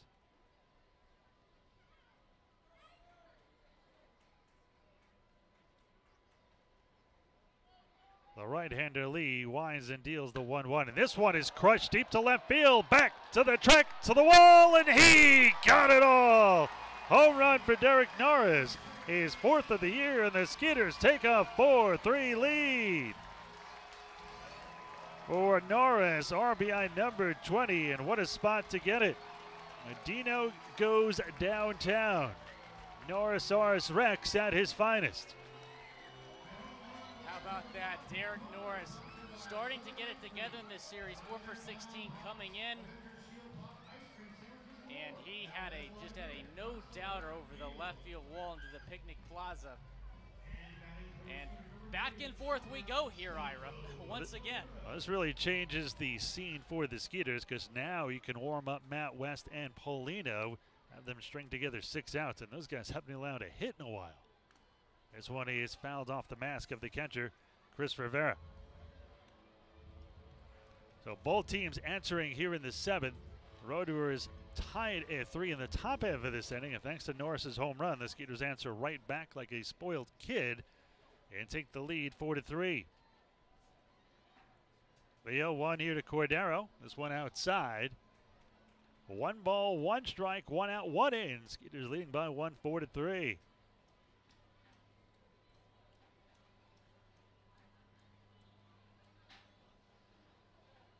Lee kicks and deals the 1-1. This one is skied into left center. This one is playable, however, the left fielder, Cody Bishop, will bring it down for out number 2. So with 2 outs, 1 on, 2 outs, 1 in, and none on, in steps Courtney Hawkins. And you can almost sense a home run here. Norris went deep for a home run. Cordero hit it deep to left, and Hawkins, the league leader in home runs, is 2 for 3. He gets a hold of 1. This may go a long, long way. This one is chopped foul. That one in and out of the Road Warriors dugout on the left side. No balls and 1 strike to count. A big hello to Christina listening in on the ball game here today. Big hello to her, as well as the rest of the friends, fans, family of both the Skeeters and the Road Warriors. This one is low and away. 1 ball and 1 strike to count. Road Warriors do not have a broadcast for their own, so we're very happy to serve as the Road Warriors broadcast team as well this week, Ira. Yes, indeed. Doubles our audience. This one is a little bit high and outside. 2 balls and a strike.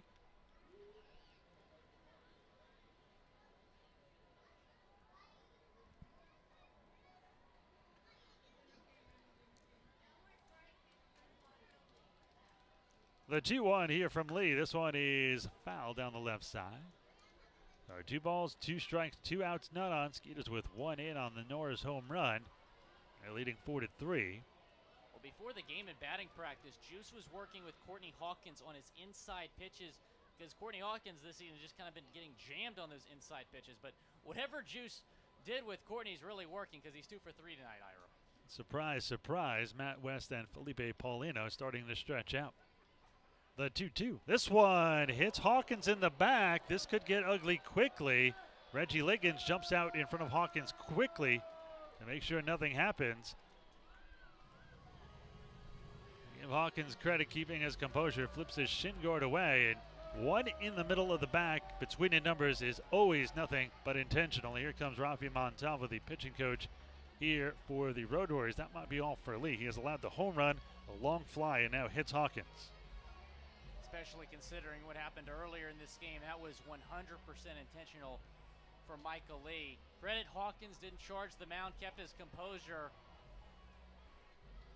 He's going to get to first base. I'm really confused. I know that this has been a heated game, but I don't understand why you do that if you're Michael Lee. You put a runner at first base with the Skeeters. There's 2 down, 1 strike from getting out of this inning. I really don't understand that move at all. A new pitcher coming in here for the Road Warriors. We'll take a break, come back, we'll tell you all about the new pitcher for the Road Warriors when we get back here in just a moment. Hi, I'm Ira Levin, voice of the Sugarland Skeeters. Join me every Friday night to hear Skeeters baseball live on Sweet 96, Sugarland's only radio station. Listen each Friday night when the Skeeters are both at home and on the road on 96.1 FM for the Friday night game of the week. Follow the drive for the 2018 Atlantic League Championship as the Skeeters and Sweet 96 team up for the first time. Sugarland, it doesn't get any sweeter! Hey, what's for dinner tonight? That's probably the hardest question we all answer every day. May I suggest La Cocina Mexican Restaurant? Dine in or take away. They have the best Mexican food in the area, and it's all handmade from scratch. Try their famous street tacos. The Fiesta Packs are unbeatable, and delivery is provided. Located at 515 FM 359, or for even quicker service or reservations, 281-238-0872. That's 281-238-0872. Hey, Skeeters fans, if you're a senior, 55 or over, we have a great deal for you. Join our Silver Skeeters Club presented by Advanced Hearing Center. Silver Skeeters Club members receive admission to 9 Skeeters home games, free drink coupons on game days, exclusive VIP events, and much more. If you're a Skeeters fan aged 55 or over, don't miss out on this great opportunity. For more information, go online to sugarlandskeeters.com.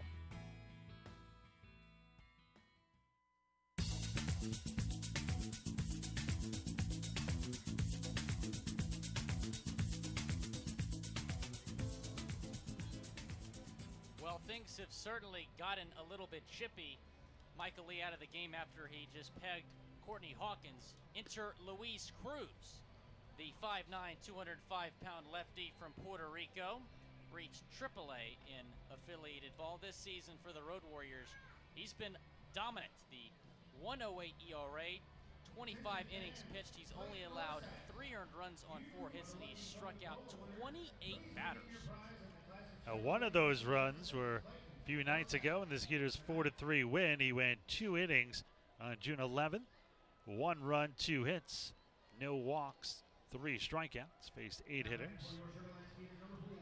So with 1 in, 2 outs, and 1 on, and steps Colin Walsh, the switch hitter, who will bat here from the right side against the southpaw.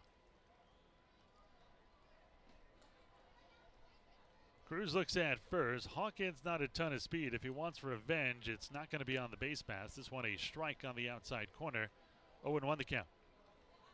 Luis Cruz, probably a name a lot of Astros fans are familiar with. Never pitched for the Stros, but spent 7 years in the Astros organization. Cruz from the stretch will look at first by kick and deal home. That's what a fastball to be in a similar spot. Called the ball this time. 1 ball and 1 strike to count. Hawkins on the base pass this year has stolen 1 base. He has not been caught. The next steal by the Skeeters will be their 30th of the season. And a throw to first. Hawkins only a few steps off. Gets back easily. Skeeters leading 4-3 thanks to a Derek Norris home run here in the bottom half of the 7th inning. There's a former 9th round pick of the Astros in 2008. The 1-1, this one is skied into right field. This should do it. Fernandez backpedals and the right fielder brings it down for the. But the Skeeters take the lead on the 4th home run of the season by Derek Norris. 1 run on 1 hit, no errors, and 1 man left on base. We are through 7 innings of play. Skeeters leading 4-3. Want to watch a Skeeters game in style? We have just what you need. Our game day suites are ideal for entertaining clients, rewarding employees, networking, and even celebrating personal milestones. Let us make it easy for you. Suite rentals come with food and soft drinks, parking privileges, and even access to our Insperity Club. Drinking packages are also available. To plan your event, call us at 281-240-HITS or visit us on the web at sugarlandskeeters.com.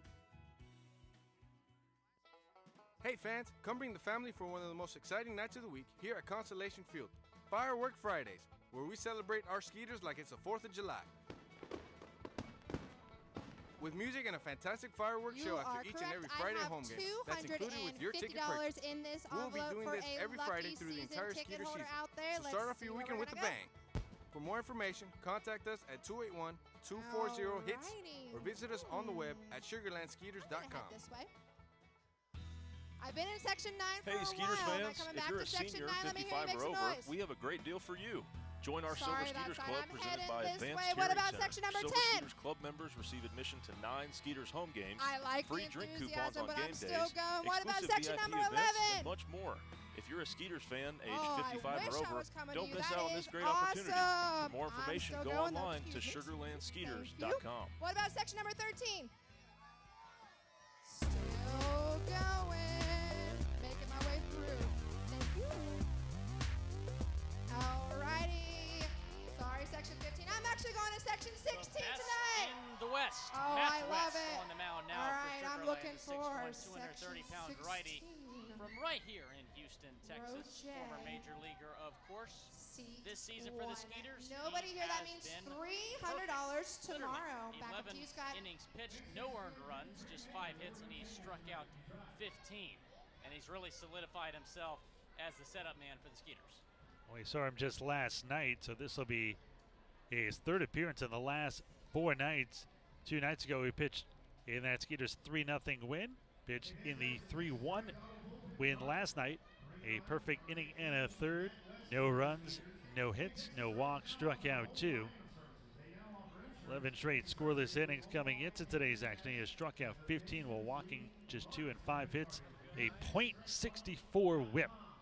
So walks and hits per innings pitch. So less than 1 combined walk and hit. Almost a half walk/hit per innings pitch. Well, he will come on here to get 3 outs and hand it off to Paulino. Top of the order here in the top of the 8th, Anthony Ray. Osvaldo Martinez, Gustavo Pierre, 1, 2, and 3. Fastball catches the outside corner. The impressive thing about West, and there's a lot, is that he comes after hitters. There's no 5, 6, 7 pitch at bats. It's 3, 4 pitches and you're out of there, so you better be ready to swing when you step in against him. The 0-1 from the right-hander. On swollen and chop foul just like that. 2 pitches, 2 strikes, 0-2. You're right, Matt West, a guy doesn't like to mess around. Gets guys out quickly, just like that. Anthony Ray down the count, like you said, Ira, 0-2. West features a fastball and a curve. It also comes sidearm at times.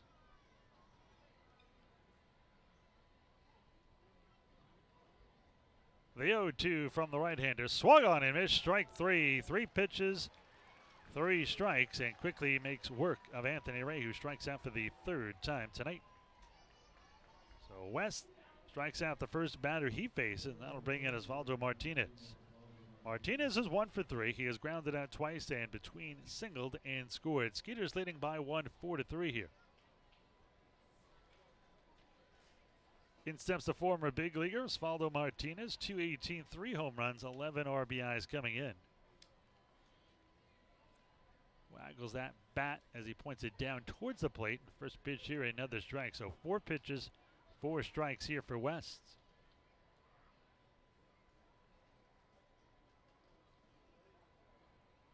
West appeared with the Rangers in 2014 and with the Dodgers in 2015. Both at the big league level. The 0-1, swollen and fouled back. 5 pitches, 5 strikes now for West. Well, this is a guy that strikes out a lot of batters against a guy that's struck out a lot as of late. 7 strikeouts in the last 6 games for Martinez.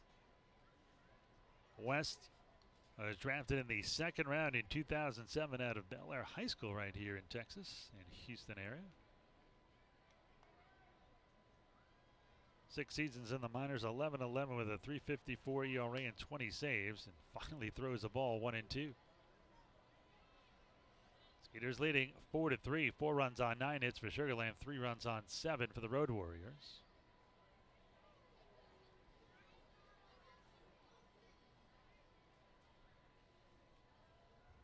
The 1-2 here from West. He'll kick and deal, and this one is in the dirt. 2 balls and 2 strikes to count. 1 out, none on. Skeeters trying to piece together 5 more outs between West and Paulino.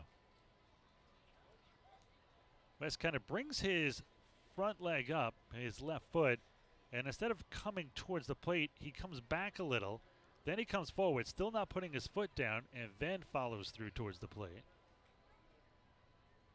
The 2-2 swung and hit down the right side. That's a fair ball just inside first base. It'll get into the right field corner. Around first, heading for second is Martinez. He's going to turn it on and try for third, and he's going to make it as he slides in head first with a triple, and now that lead in jeopardy with a runner down at third and only 1 away. And Martinez very slow to get up here. He'll knock the wind out of himself. Surprised he slid head first. I thought he was going to get in there easily. First triple of the season for Martinez. Chavez was playing well to the left of first base, had no chance of getting that ball that was hit just inside the first base line. Rolls all the way into the right field corner. Kubica bobbled it at first, but what an effort from Martinez, showcasing his speed with the triple right there. And now West has a much bigger chore ahead of him. Gonna need a strikeout here. The Skeeters will bring the infield in. Gustavo Pierre will bat here. The right-hand hitting third baseman has struck out, singled and scored and grounded out. So he's 1 for 3. West very tough even in this situation. This one is low and away. That one hits the dirt as Norris stops it. 1 ball and no strikes to count. Here just 5 for 39 his last 10 games. That's a 128 average. This series he's 3 for 10.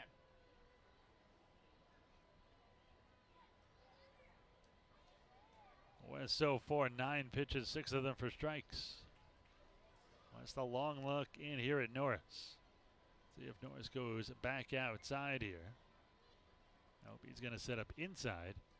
And the 1-0 fastball strike on the inside corner, 0-1. And Rondon always heads up, runs behind the pitcher from short, just in case the ball gets away from West, especially with the runner at third.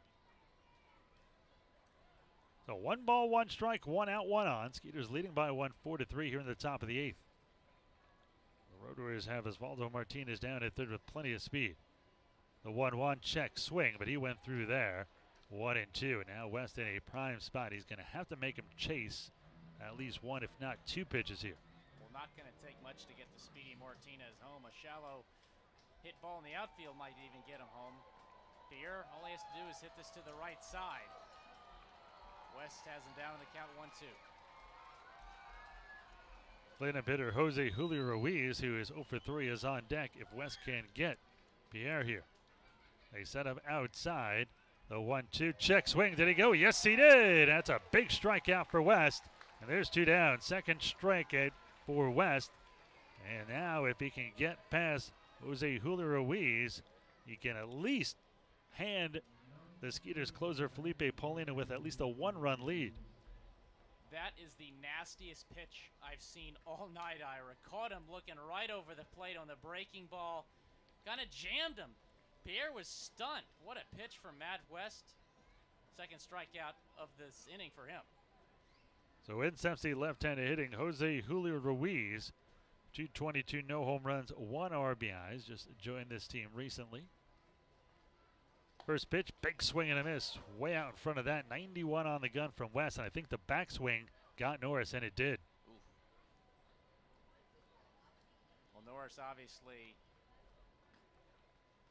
has taken a beating this year. Kind of was not 100% healthy coming into this series.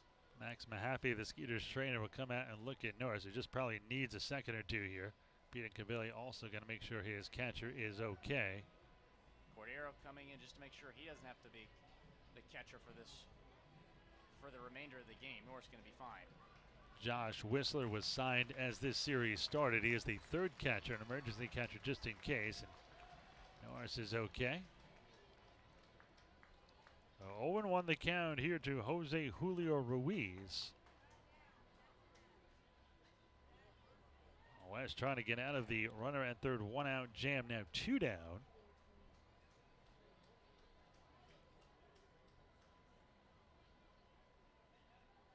Matt, a long look in here at Norris. Norris is going to set up away, and the 0-1. This one is a strike at the knees. 0-2 the count. Now West 1 strike away from getting out of this.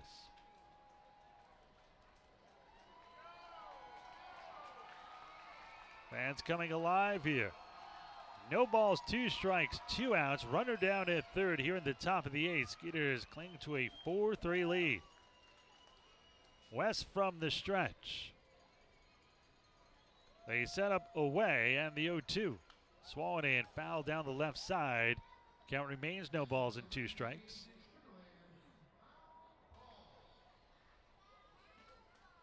Skeeters 4 runs on 9 hits. The Road Warriors 3 runs on 8. West 15 pitches, 12 for strikes.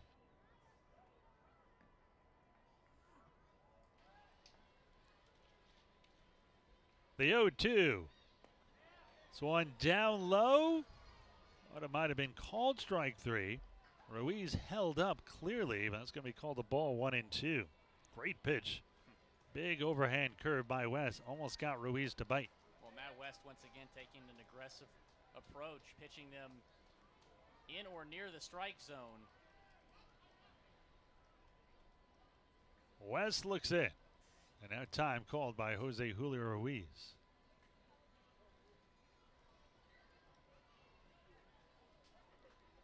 This game just over 2.5 hours old.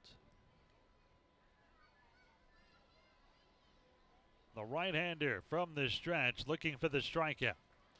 The 1-2. This one low in the dirt, scooped out by Norris. 2-2. So 2 balls, 2 strikes, 2 outs, 1 on. Runner at third is Osvaldo Martinez for the Road Warriors. Skeeters leading by 1, 4-3 here in the 8th.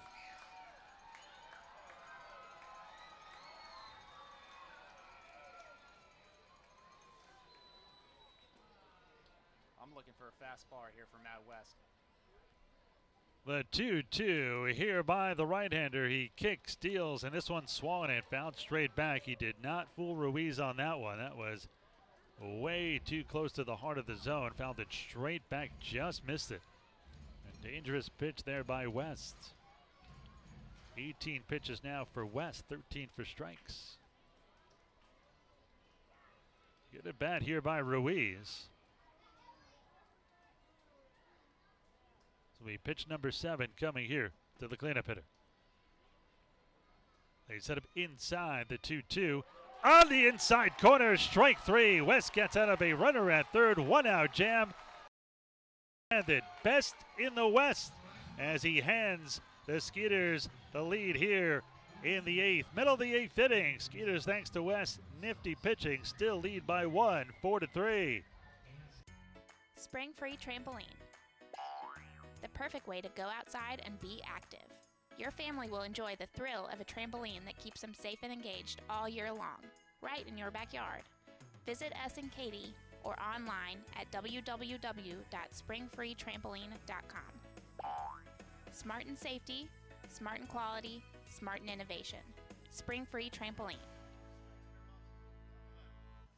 Thanks, Scott. Well, I'm down on the what's third for dinner base side tonight? with That's Justin probably and the Anthony, hardest question and they're we ready all for the answer barefoot every day. wine May I race. suggest All right, boys, La when I Cocina say Mexican so, you gotta restaurant? take Dine those in or shoes off, take away. run They have all the the way down best to those Mexican costumes. food You in gotta the put them area, on and it's and all race back to handmade me. from First scratch. person to get Try back their here is gonna be famous my street winner. tacos. Are you ready? The Fiesta packs are On your unbeatable mark, and delivery get is set, provided. Located go. at 515 FM All right, shoes gotta come 359, or off. for even quicker And service they or are off, reservations, running nice and fast. Anthony's got the lead. 281-238-0872. Let's That's see who's gonna get this costume on 281-238-0872. first, though. You gotta get it all the way on, then race back to me. Hi, I'm Oh, Ira they're Levy, running voice of the as they're Sugarland putting it Skeeters. on. Join me every Friday night to hear Skeeters And Baseball Anthony's going live to be on our Sweet winner of 96, the Barefoot Sugarland's only Wine radio Race. station. Back up Listen to you, each Scott. Friday night when the Skeeters are both at home and on the road on 96.1 FM for the Friday night game of the week. Follow the drive for the 2018 Atlantic League Championship as the Skeeters and Sweet 96 team up for the first time. Sugarland, it doesn't get any sweeter!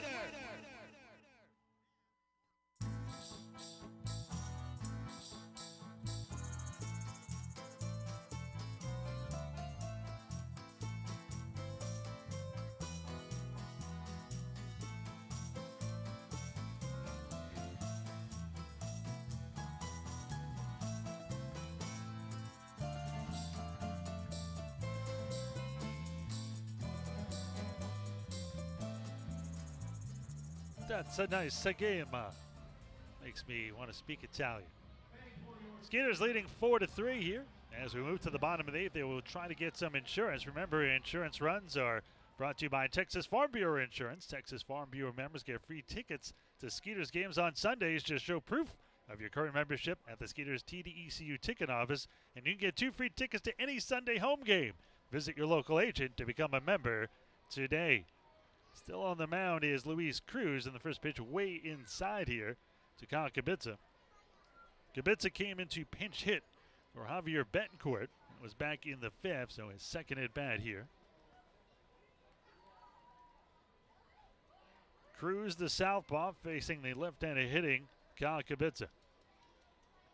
One swung on and missed. 1 ball and 1 strike. Skeeters leading 4-3 here in the bottom of the 8th. They would love to get another run or two for their closer.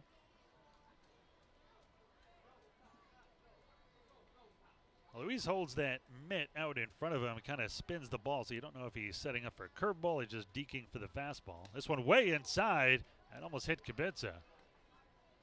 2 balls and a strike here. You wonder what might happen at the conclusion of this one when it's over. After that final out. Well, if that ball would have hit Kubica, I can't even imagine what would have happened. Cruz gets the sign from his catcher, Chris Rivera. The 2-1 is low and away, 3-1. Cruz now 7 pitches, only 3 of them for strikes. Kubica 246 home runs and 27 RBIs. The 3-1 right down the middle for a strike. 3 balls and 2 strikes here to Kubi.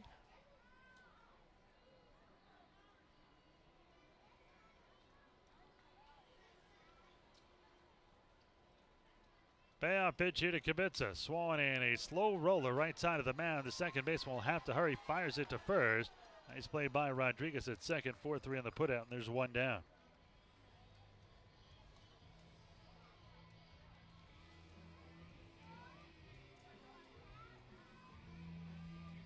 Take a look around the Atlantic League. Unfortunately, even if the Skeeters hold on, they cannot gain a game on the Barnstormers, who beat the Ducks today 5-3 on Long Island. Southern Maryland defeating York 5-0 at Regency Furniture Stadium, and the New Britain having their 5-game win streak snapped in a 7-0 loss at Somerset. Top of the order, Anthony Jansanti squares the bunt and pops it all the way to his own dugout. They pass the dugout and into the crowd. 0-1. Say he didn't get it down far enough. Really great to see Jansanti playing well at the top of this lineup. 2 for 4 last night, 1 for 3 tonight. Just seems more confident in the leadoff spot. The 0-1 here by Luis Cruz is a little bit low, 1-1. So 1 ball, 1 strike, 1 out. Skeeters leading by 1, 4-3 here in the bottom of the 8th. Trying to take a 3-2 lead in this 7-game series.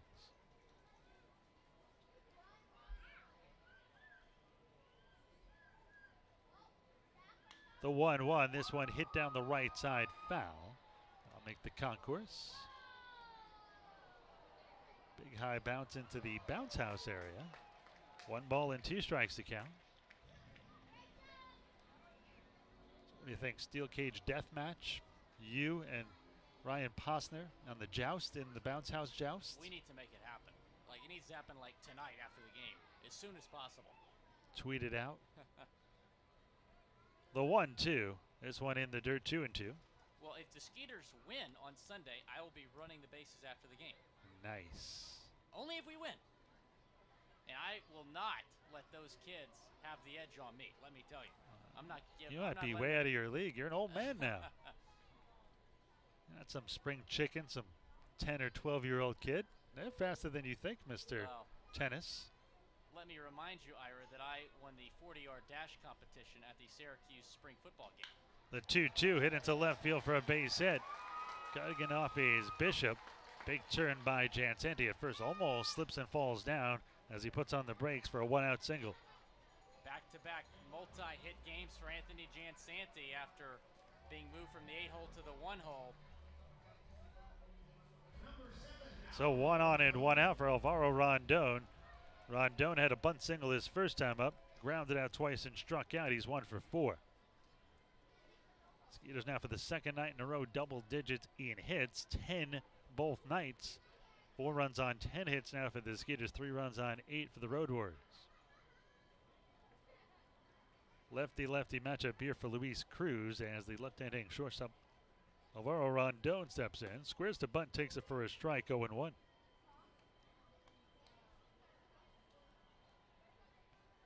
It's going to get very interesting. Dennis Phipps is on deck. And both benches cleared last time he was up. If he should be thrown out, could get ugly. It could get ugly either way. And there goes the runner. A delayed steal. Jansanti is going to get in there with a delayed steal. So earlier, it was Rondon, and now it's Jansanti. Tied for the league lead in steals. They'll both have 7 apiece now. No balls and 2 strikes here on Rondon, as that pitch was a strike. Josh Prince, who is the single season and all-time Skeeter stolen base leader, was the king of the delayed steal. The 0-2, little number foul. And on the pregame show today, we had Craig Sitton, who is very friendly with Josh Prince. Josh in the Arizona system right now at AAA. I wish him well. Well, that Jansanti steal's huge because Rondon, who is a single machine, it's been a hit machine just in general lately for the Skeeters, just going to take a hit to get Jansanti home and give Felipe Paulino an insurance run. The 0-2 swung and missed. Great slider low and away, and now there's 2 down. That was a very interesting at bat. Here comes Phipps. Interesting what happened last time up. And here comes Rafi Montalvo. I do not think the left-handed Cruz will pitch to Phipps here. Now they're going to go to the bullpen, so a drama in the making. We'll have to wait a few minutes. We'll find out who the new hurler is for the Road Warriors when we get back. Skeeters leading 4-3, a runner at second with 2 down. They're going to try to add to that when we come back.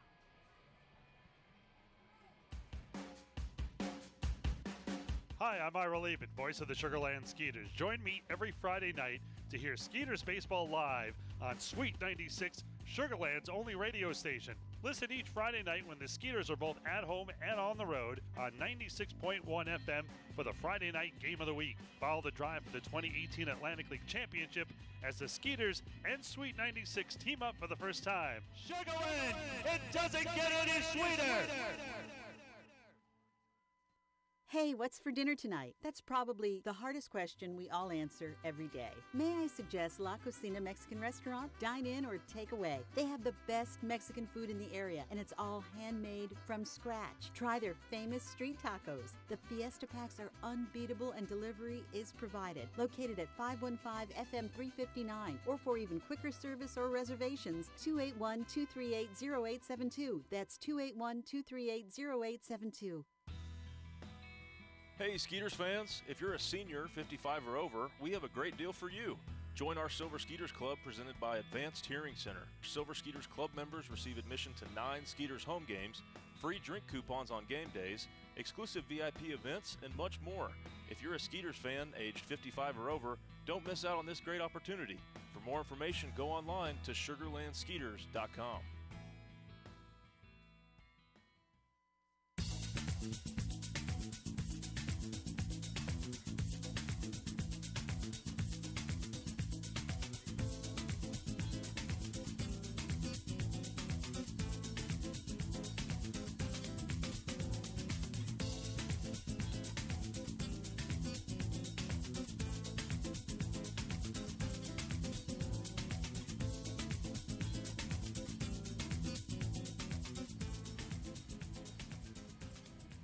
On to pitch now for the Road Warriors and what could be a very interesting matchup against Dennis Phipps, his former Skeeter Zach Zinicola, the 6'1", 220-pound righty from California, reached AAA this season. Just 2 games, 2 innings pitched, no runs and 2 strikeouts.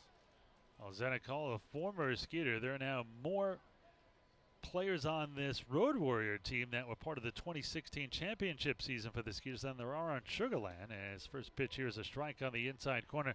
Zinicola and AJ Andrew Johnston, the closer on this team, were both part of that 2016 Skeeters Atlantic League Championship squad, with Brett Marshall being released. The only member currently on the Skeeters is Albert Cordero.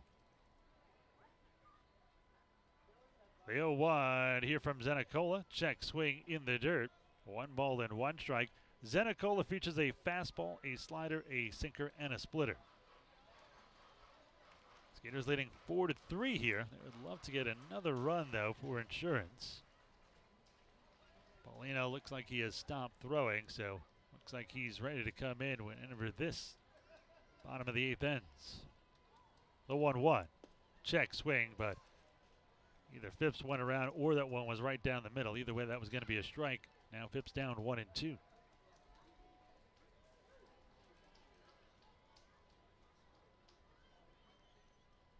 Zanicola from the stretch. They're going to set up away. Look for the splitter here in the dirt, the 1-2. Swung on and missed strike 3, and that will do it. So Zanicola gets the Road Warriors, and what's going on here? Never know. The third baseman is jawing at Phipps, and Phipps just waves him off. He says, whatever, and he walks into his dugout. Nice job by Phipps.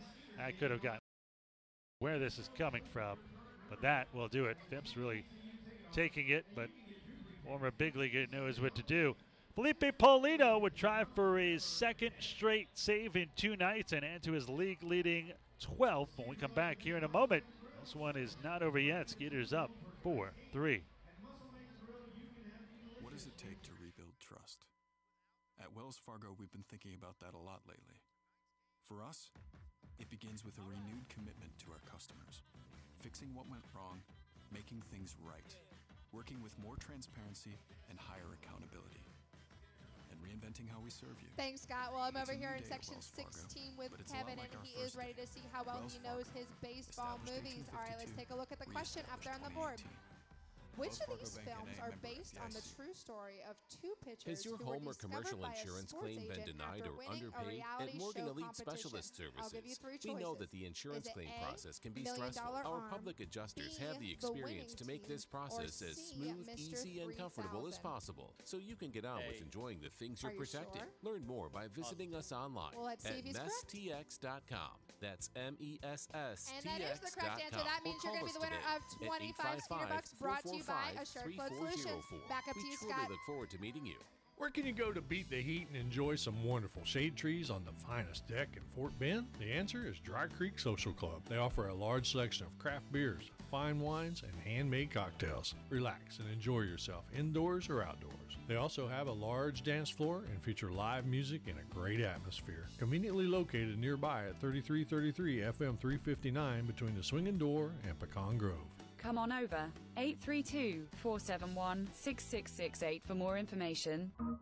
Hi, I'm Kim Holstead with Coldwell Banker United Realtors in Sugar Land. Go Skeeters!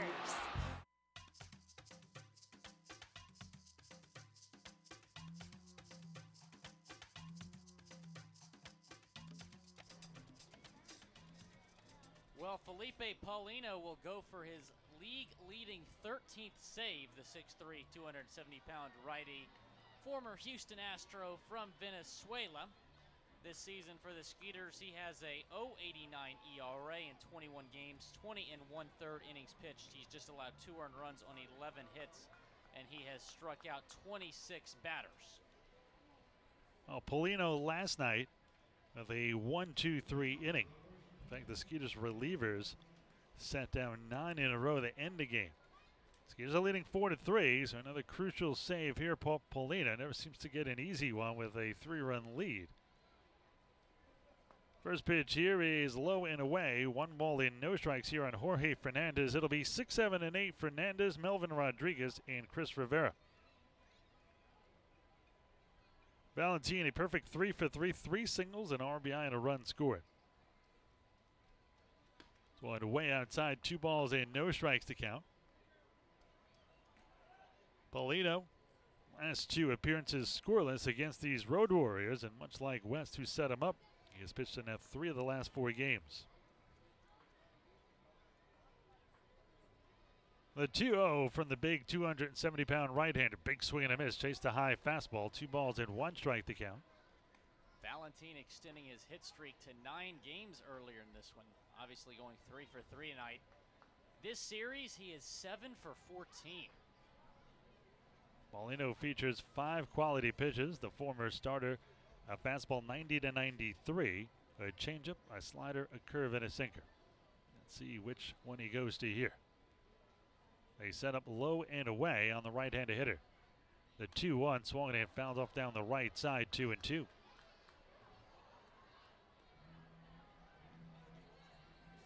Paulino following up a great year from last year. The Skeeters last year 4-5 with a 1.97 ERA in 39 games. And 16 saves, already 12 here in the first 45 games. Good of a shot at the Skeeters record. The 2-2. This one is low and away. 3 balls and 2 strikes to count. Huge payoff pitch upcoming. A base runner with nobody out would be huge for the Road Warriors, trying to tie or take the lead here in the 9th. But Felipe, once he gets in his zone, really unhittable. Strikeout right here would be huge. He has retired 6 straight hitters in the last 2 appearances. Payoff pitch here by Paulino. Swung on and sky to center, shallow right center field. Long run by Jansanti, but it comes a ton of ground from deep center field into shallow right center field for a big first out. Yeah, luckily for the Skeeters, that ball was in the air wild, gave Jansanti time to come in from center field, make the catch in right center for a huge first out. So 1 out, none out for Jorge Fernandez. The left-handed hitting Fernandez will step in here. He's 1 for 3. He is singled last time up. He's also driven in a run. Open stats from the left side against Paulino. First pitch here is a strike. No balls and 1 strike to count. Switch hitter batting here from the left side against Paulino. Skeeters leading 4-3 here in the 9th. 4 runs on 10 hits for Sugar Land, 3 runs on 8 for the Road Warriors. It's been a well-played seesaw battle, no errors, great pitching, good relief on both sides. The 0-1, this one is a strike on the outside corner, 0-2, and Fernandez wasn't happy with the first strike called and even more upset on the second. Well, Paulino has him down 0-2.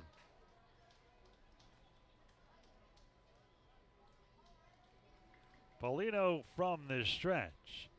The 0-2 pitch. Swung on and missed, strike 3. Blows the fastball right past him at 94 miles an hour, right down the middle. And the Skeeters between West and Paulino have struck out 4 of the last 6 hitters. And now the Skeeters are 1 out away, up 4-3 here in the top of the 9th. West, now Paulino, both taking very aggressive approaches, not throwing it outside the strike zone. Some big strikeouts by both of those guys, trying to get the Skeeters the big win. Let's see if Paulino can get Rodriguez here for his 3rd straight 1-2-3 save. As one swung and fouled in and out of the mitt of Norris. No balls and 1 strike to count. Melvin Rodriguez, 253, 3 home runs and 12 RBIs. He has struck out, grounded out to second, and had a sac bunt last time up. 12 strikeouts in the last 8 games for Rodriguez. Going up against a strikeout machine in Paulino. The 0-1 from the Skeeters right-hander. This one is low and away. 1 ball and 1 strike to count. Skeeters with a 4-3 lead here in the top half of the 9th.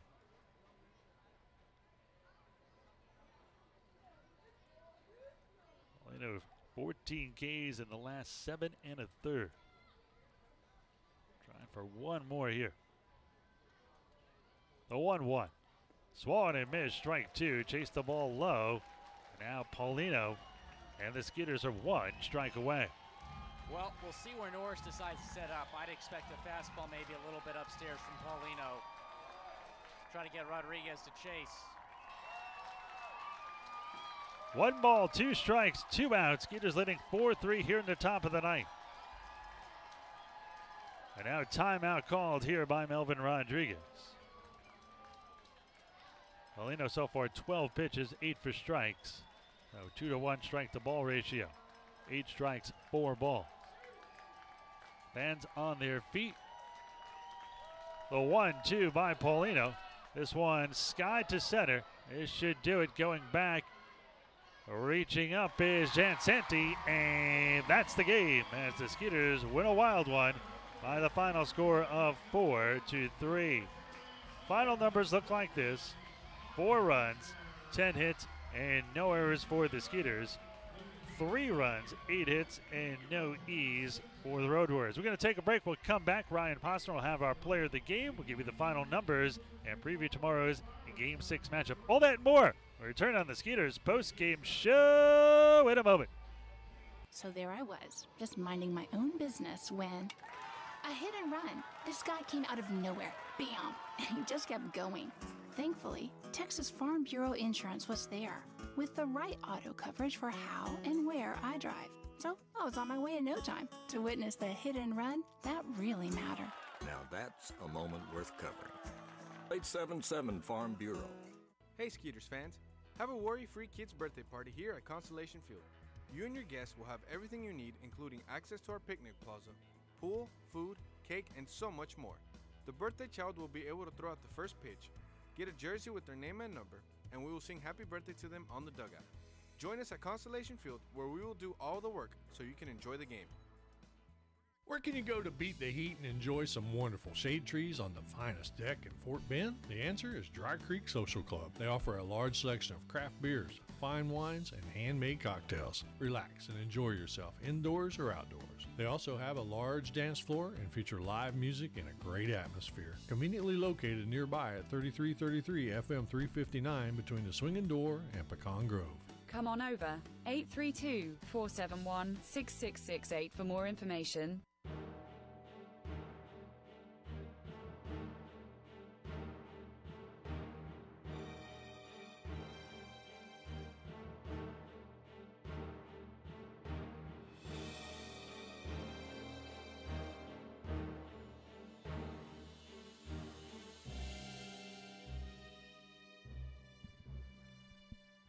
Welcome to the Skeeters post-game show as the fireworks go off in the background. Very excited I leaving as the Skeeters win a wild one, 4-3. Take a look at the final numbers. 4 runs, 10 hits, no errors for the Skeeters. 3-8-0 for the Road Warriors. The winning pitcher is Dan Runzer, who picks up his first victory of the year. He is 1-0. Felipe Paulino adds to his league-leading save total. He now has 13. Michael Lee takes the loss. He is 0-1. Time of the game, 2 hours and 54 minutes in front of 5,413 fans here on a Friday night fireworks. Well, I'll tell you how these fireworks happen. Skeeters took a 1-0 lead in the first. Anthony Jansanti singled, and he would come around to score on a Derek Norris RBI single, and the Skeeters led 1-0. A scoreless second and third, but the Road Warriors took the lead in the fourth. It was in the fourth inning when Osvaldo Martinez singled, Gustavo Pierre singled, and 2 batters later, Geraldo Valentin, an RBI single, a ground out by Jorge Fernandez, and the Road Warriors had the lead at 2-1. Skeeters answered the very next inning in the bottom of the fifth. A leadoff walk to Dennis Phipps, a double by Chavez drove in a run and tied the game at 2. And a few batters later, Colin Walsh with a sac fly, and the Skeeters had a 3-2 lead. Both teams would exchange runs in the 7th inning. It was in the top of the 7th after Geraldo Valentin singled and Jorge Fernandez singled. It would be an RBI single 2 batters later by Chris Rivera, and we were all tied at 3. The bottom of that inning, with 1 out, Derek Norris came up to the plate, and he hit his 4th home run of the year, and we were tied at, the Skeeters had the lead at 4-3, but then Courtney Hawkins got hit, Dennis Phipps was hit in the middle of all this. Benches cleared, bullpens cleared, no fists were thrown. Luckily, sanity came to both of these teams, and the Skeeters really, once again, their bullpen between West, Paulino, and a big out by Runzler. Runzler, 1 batter, and he picks up the win. The Skeeters retired 8 of the last 9 batters to win this one by a final score of 4-3. Well, a guy who has more on this victory, our own Ryan Posner, is standing by now with our player of the game. Ryan. Thank you, Ira. I'm standing by with Derek Norris. Derek with the go-ahead run tonight. Derek, that was your first home run since that grand slam to Britain in late May. That was no doubt. How good did it feel when you connected with that one? Yeah, this place is tough to hit home runs in. Just trying to get a good piece and get on base and spark a run. Yeah, I mean, all things considered too, with the benches clearing a few times there. How much sweeter did that make the home run feel for you? Yeah, when you play a team so many times, it's bound to happen. There's a lot of testosterone out here. A lot of guys grinding out, and just a competitive nature. I mean, when you play so many times, consecutive days, something's only bound to happen. So they came back strong after that, and we came back with another run too, so it was huge for us. Absolutely, and Connor Wade tonight, Dallas Bader last night, Case Coleman earlier in this series. They got some really quality outings from your starting pitching staff. What's been working from them? Them 3 alone, along with a few guys down the bullpen have been nails lately, and just filling up the strike zone, getting ahead, staying ahead, and then executing pitches late in the counts. Absolutely. Well, that was Skeeters catcher Derek Norris. Go-ahead home run. Derek working his butt off back there behind the plate. Back to you, Ira. Thanks a lot, Ryan. Dancing between those fireworks, still going off behind Ryan. And thank Derek Norris for taking a few minutes with us after a tough game. He got hit by a backswing. He was catching all night, but Norris always a class act and always has a few minutes for us, so it's much appreciated. With the win, the Skeeters are now 27-18. The Road Warriors fall to 11-33. And, well, the last two nights, Skeeters not scoring a ton of runs, winning 3-1. Last night, winning 4-3, but it seems like it's the same story, the same recipe for success. Get a few runs, great starting pitching, great bullpen. Yeah, it's been, back and forth series. Skeeters striking first, Road Warriors responding, Skeeters responding. Last two games have been big. The Road Warriors took 2 of the first 3 games, so the Skeeters able to win these last 2. And if the Skeeters can somehow find a way to win the game Saturday and Sunday and take this series 5-2, I'm sure they'll be very, very happy with that. Well, tomorrow in Game 6 of this series, Skeeters will send out their southpaw James Russell, 1-1 with a 2.45 ERA, and he is building up his stamina to kind of get 5 or 6 innings and become a quality starter. He's been very good. He will face off against right-hander Felix Baez, who is 1-5 with a 6.45 ERA. And Will, final thoughts on this one? Well, obviously the main things that are going to be remembered is the Norris home run and the near brawl. But don't forget, the top of the 7th inning, the Road Warriors had just tied the game. There's only 1 out. In comes Runsler. He strikes out Silviero, and then it was a caught stealing at home plate, which would have been the run to put the Road Warriors ahead. Don't forget that play, because that came up big for the Skeeters. Well, that is going to do it for us here. Incredible victory for Sugarland tonight in a great seesaw battle. Where's my super suit? There you go, Mr. Incredible himself. Well, tomorrow we will be on the air a little bit earlier, 6:05 first pitch, always Saturday time. We'll be on the air with the pregame show at 5:45. For my broadcast partners, Will Scott and Ryan Posner, this is Ira Lehman saying enjoy the rest of your evening after the Skeeters win this one 4-3. And we will see you tomorrow night.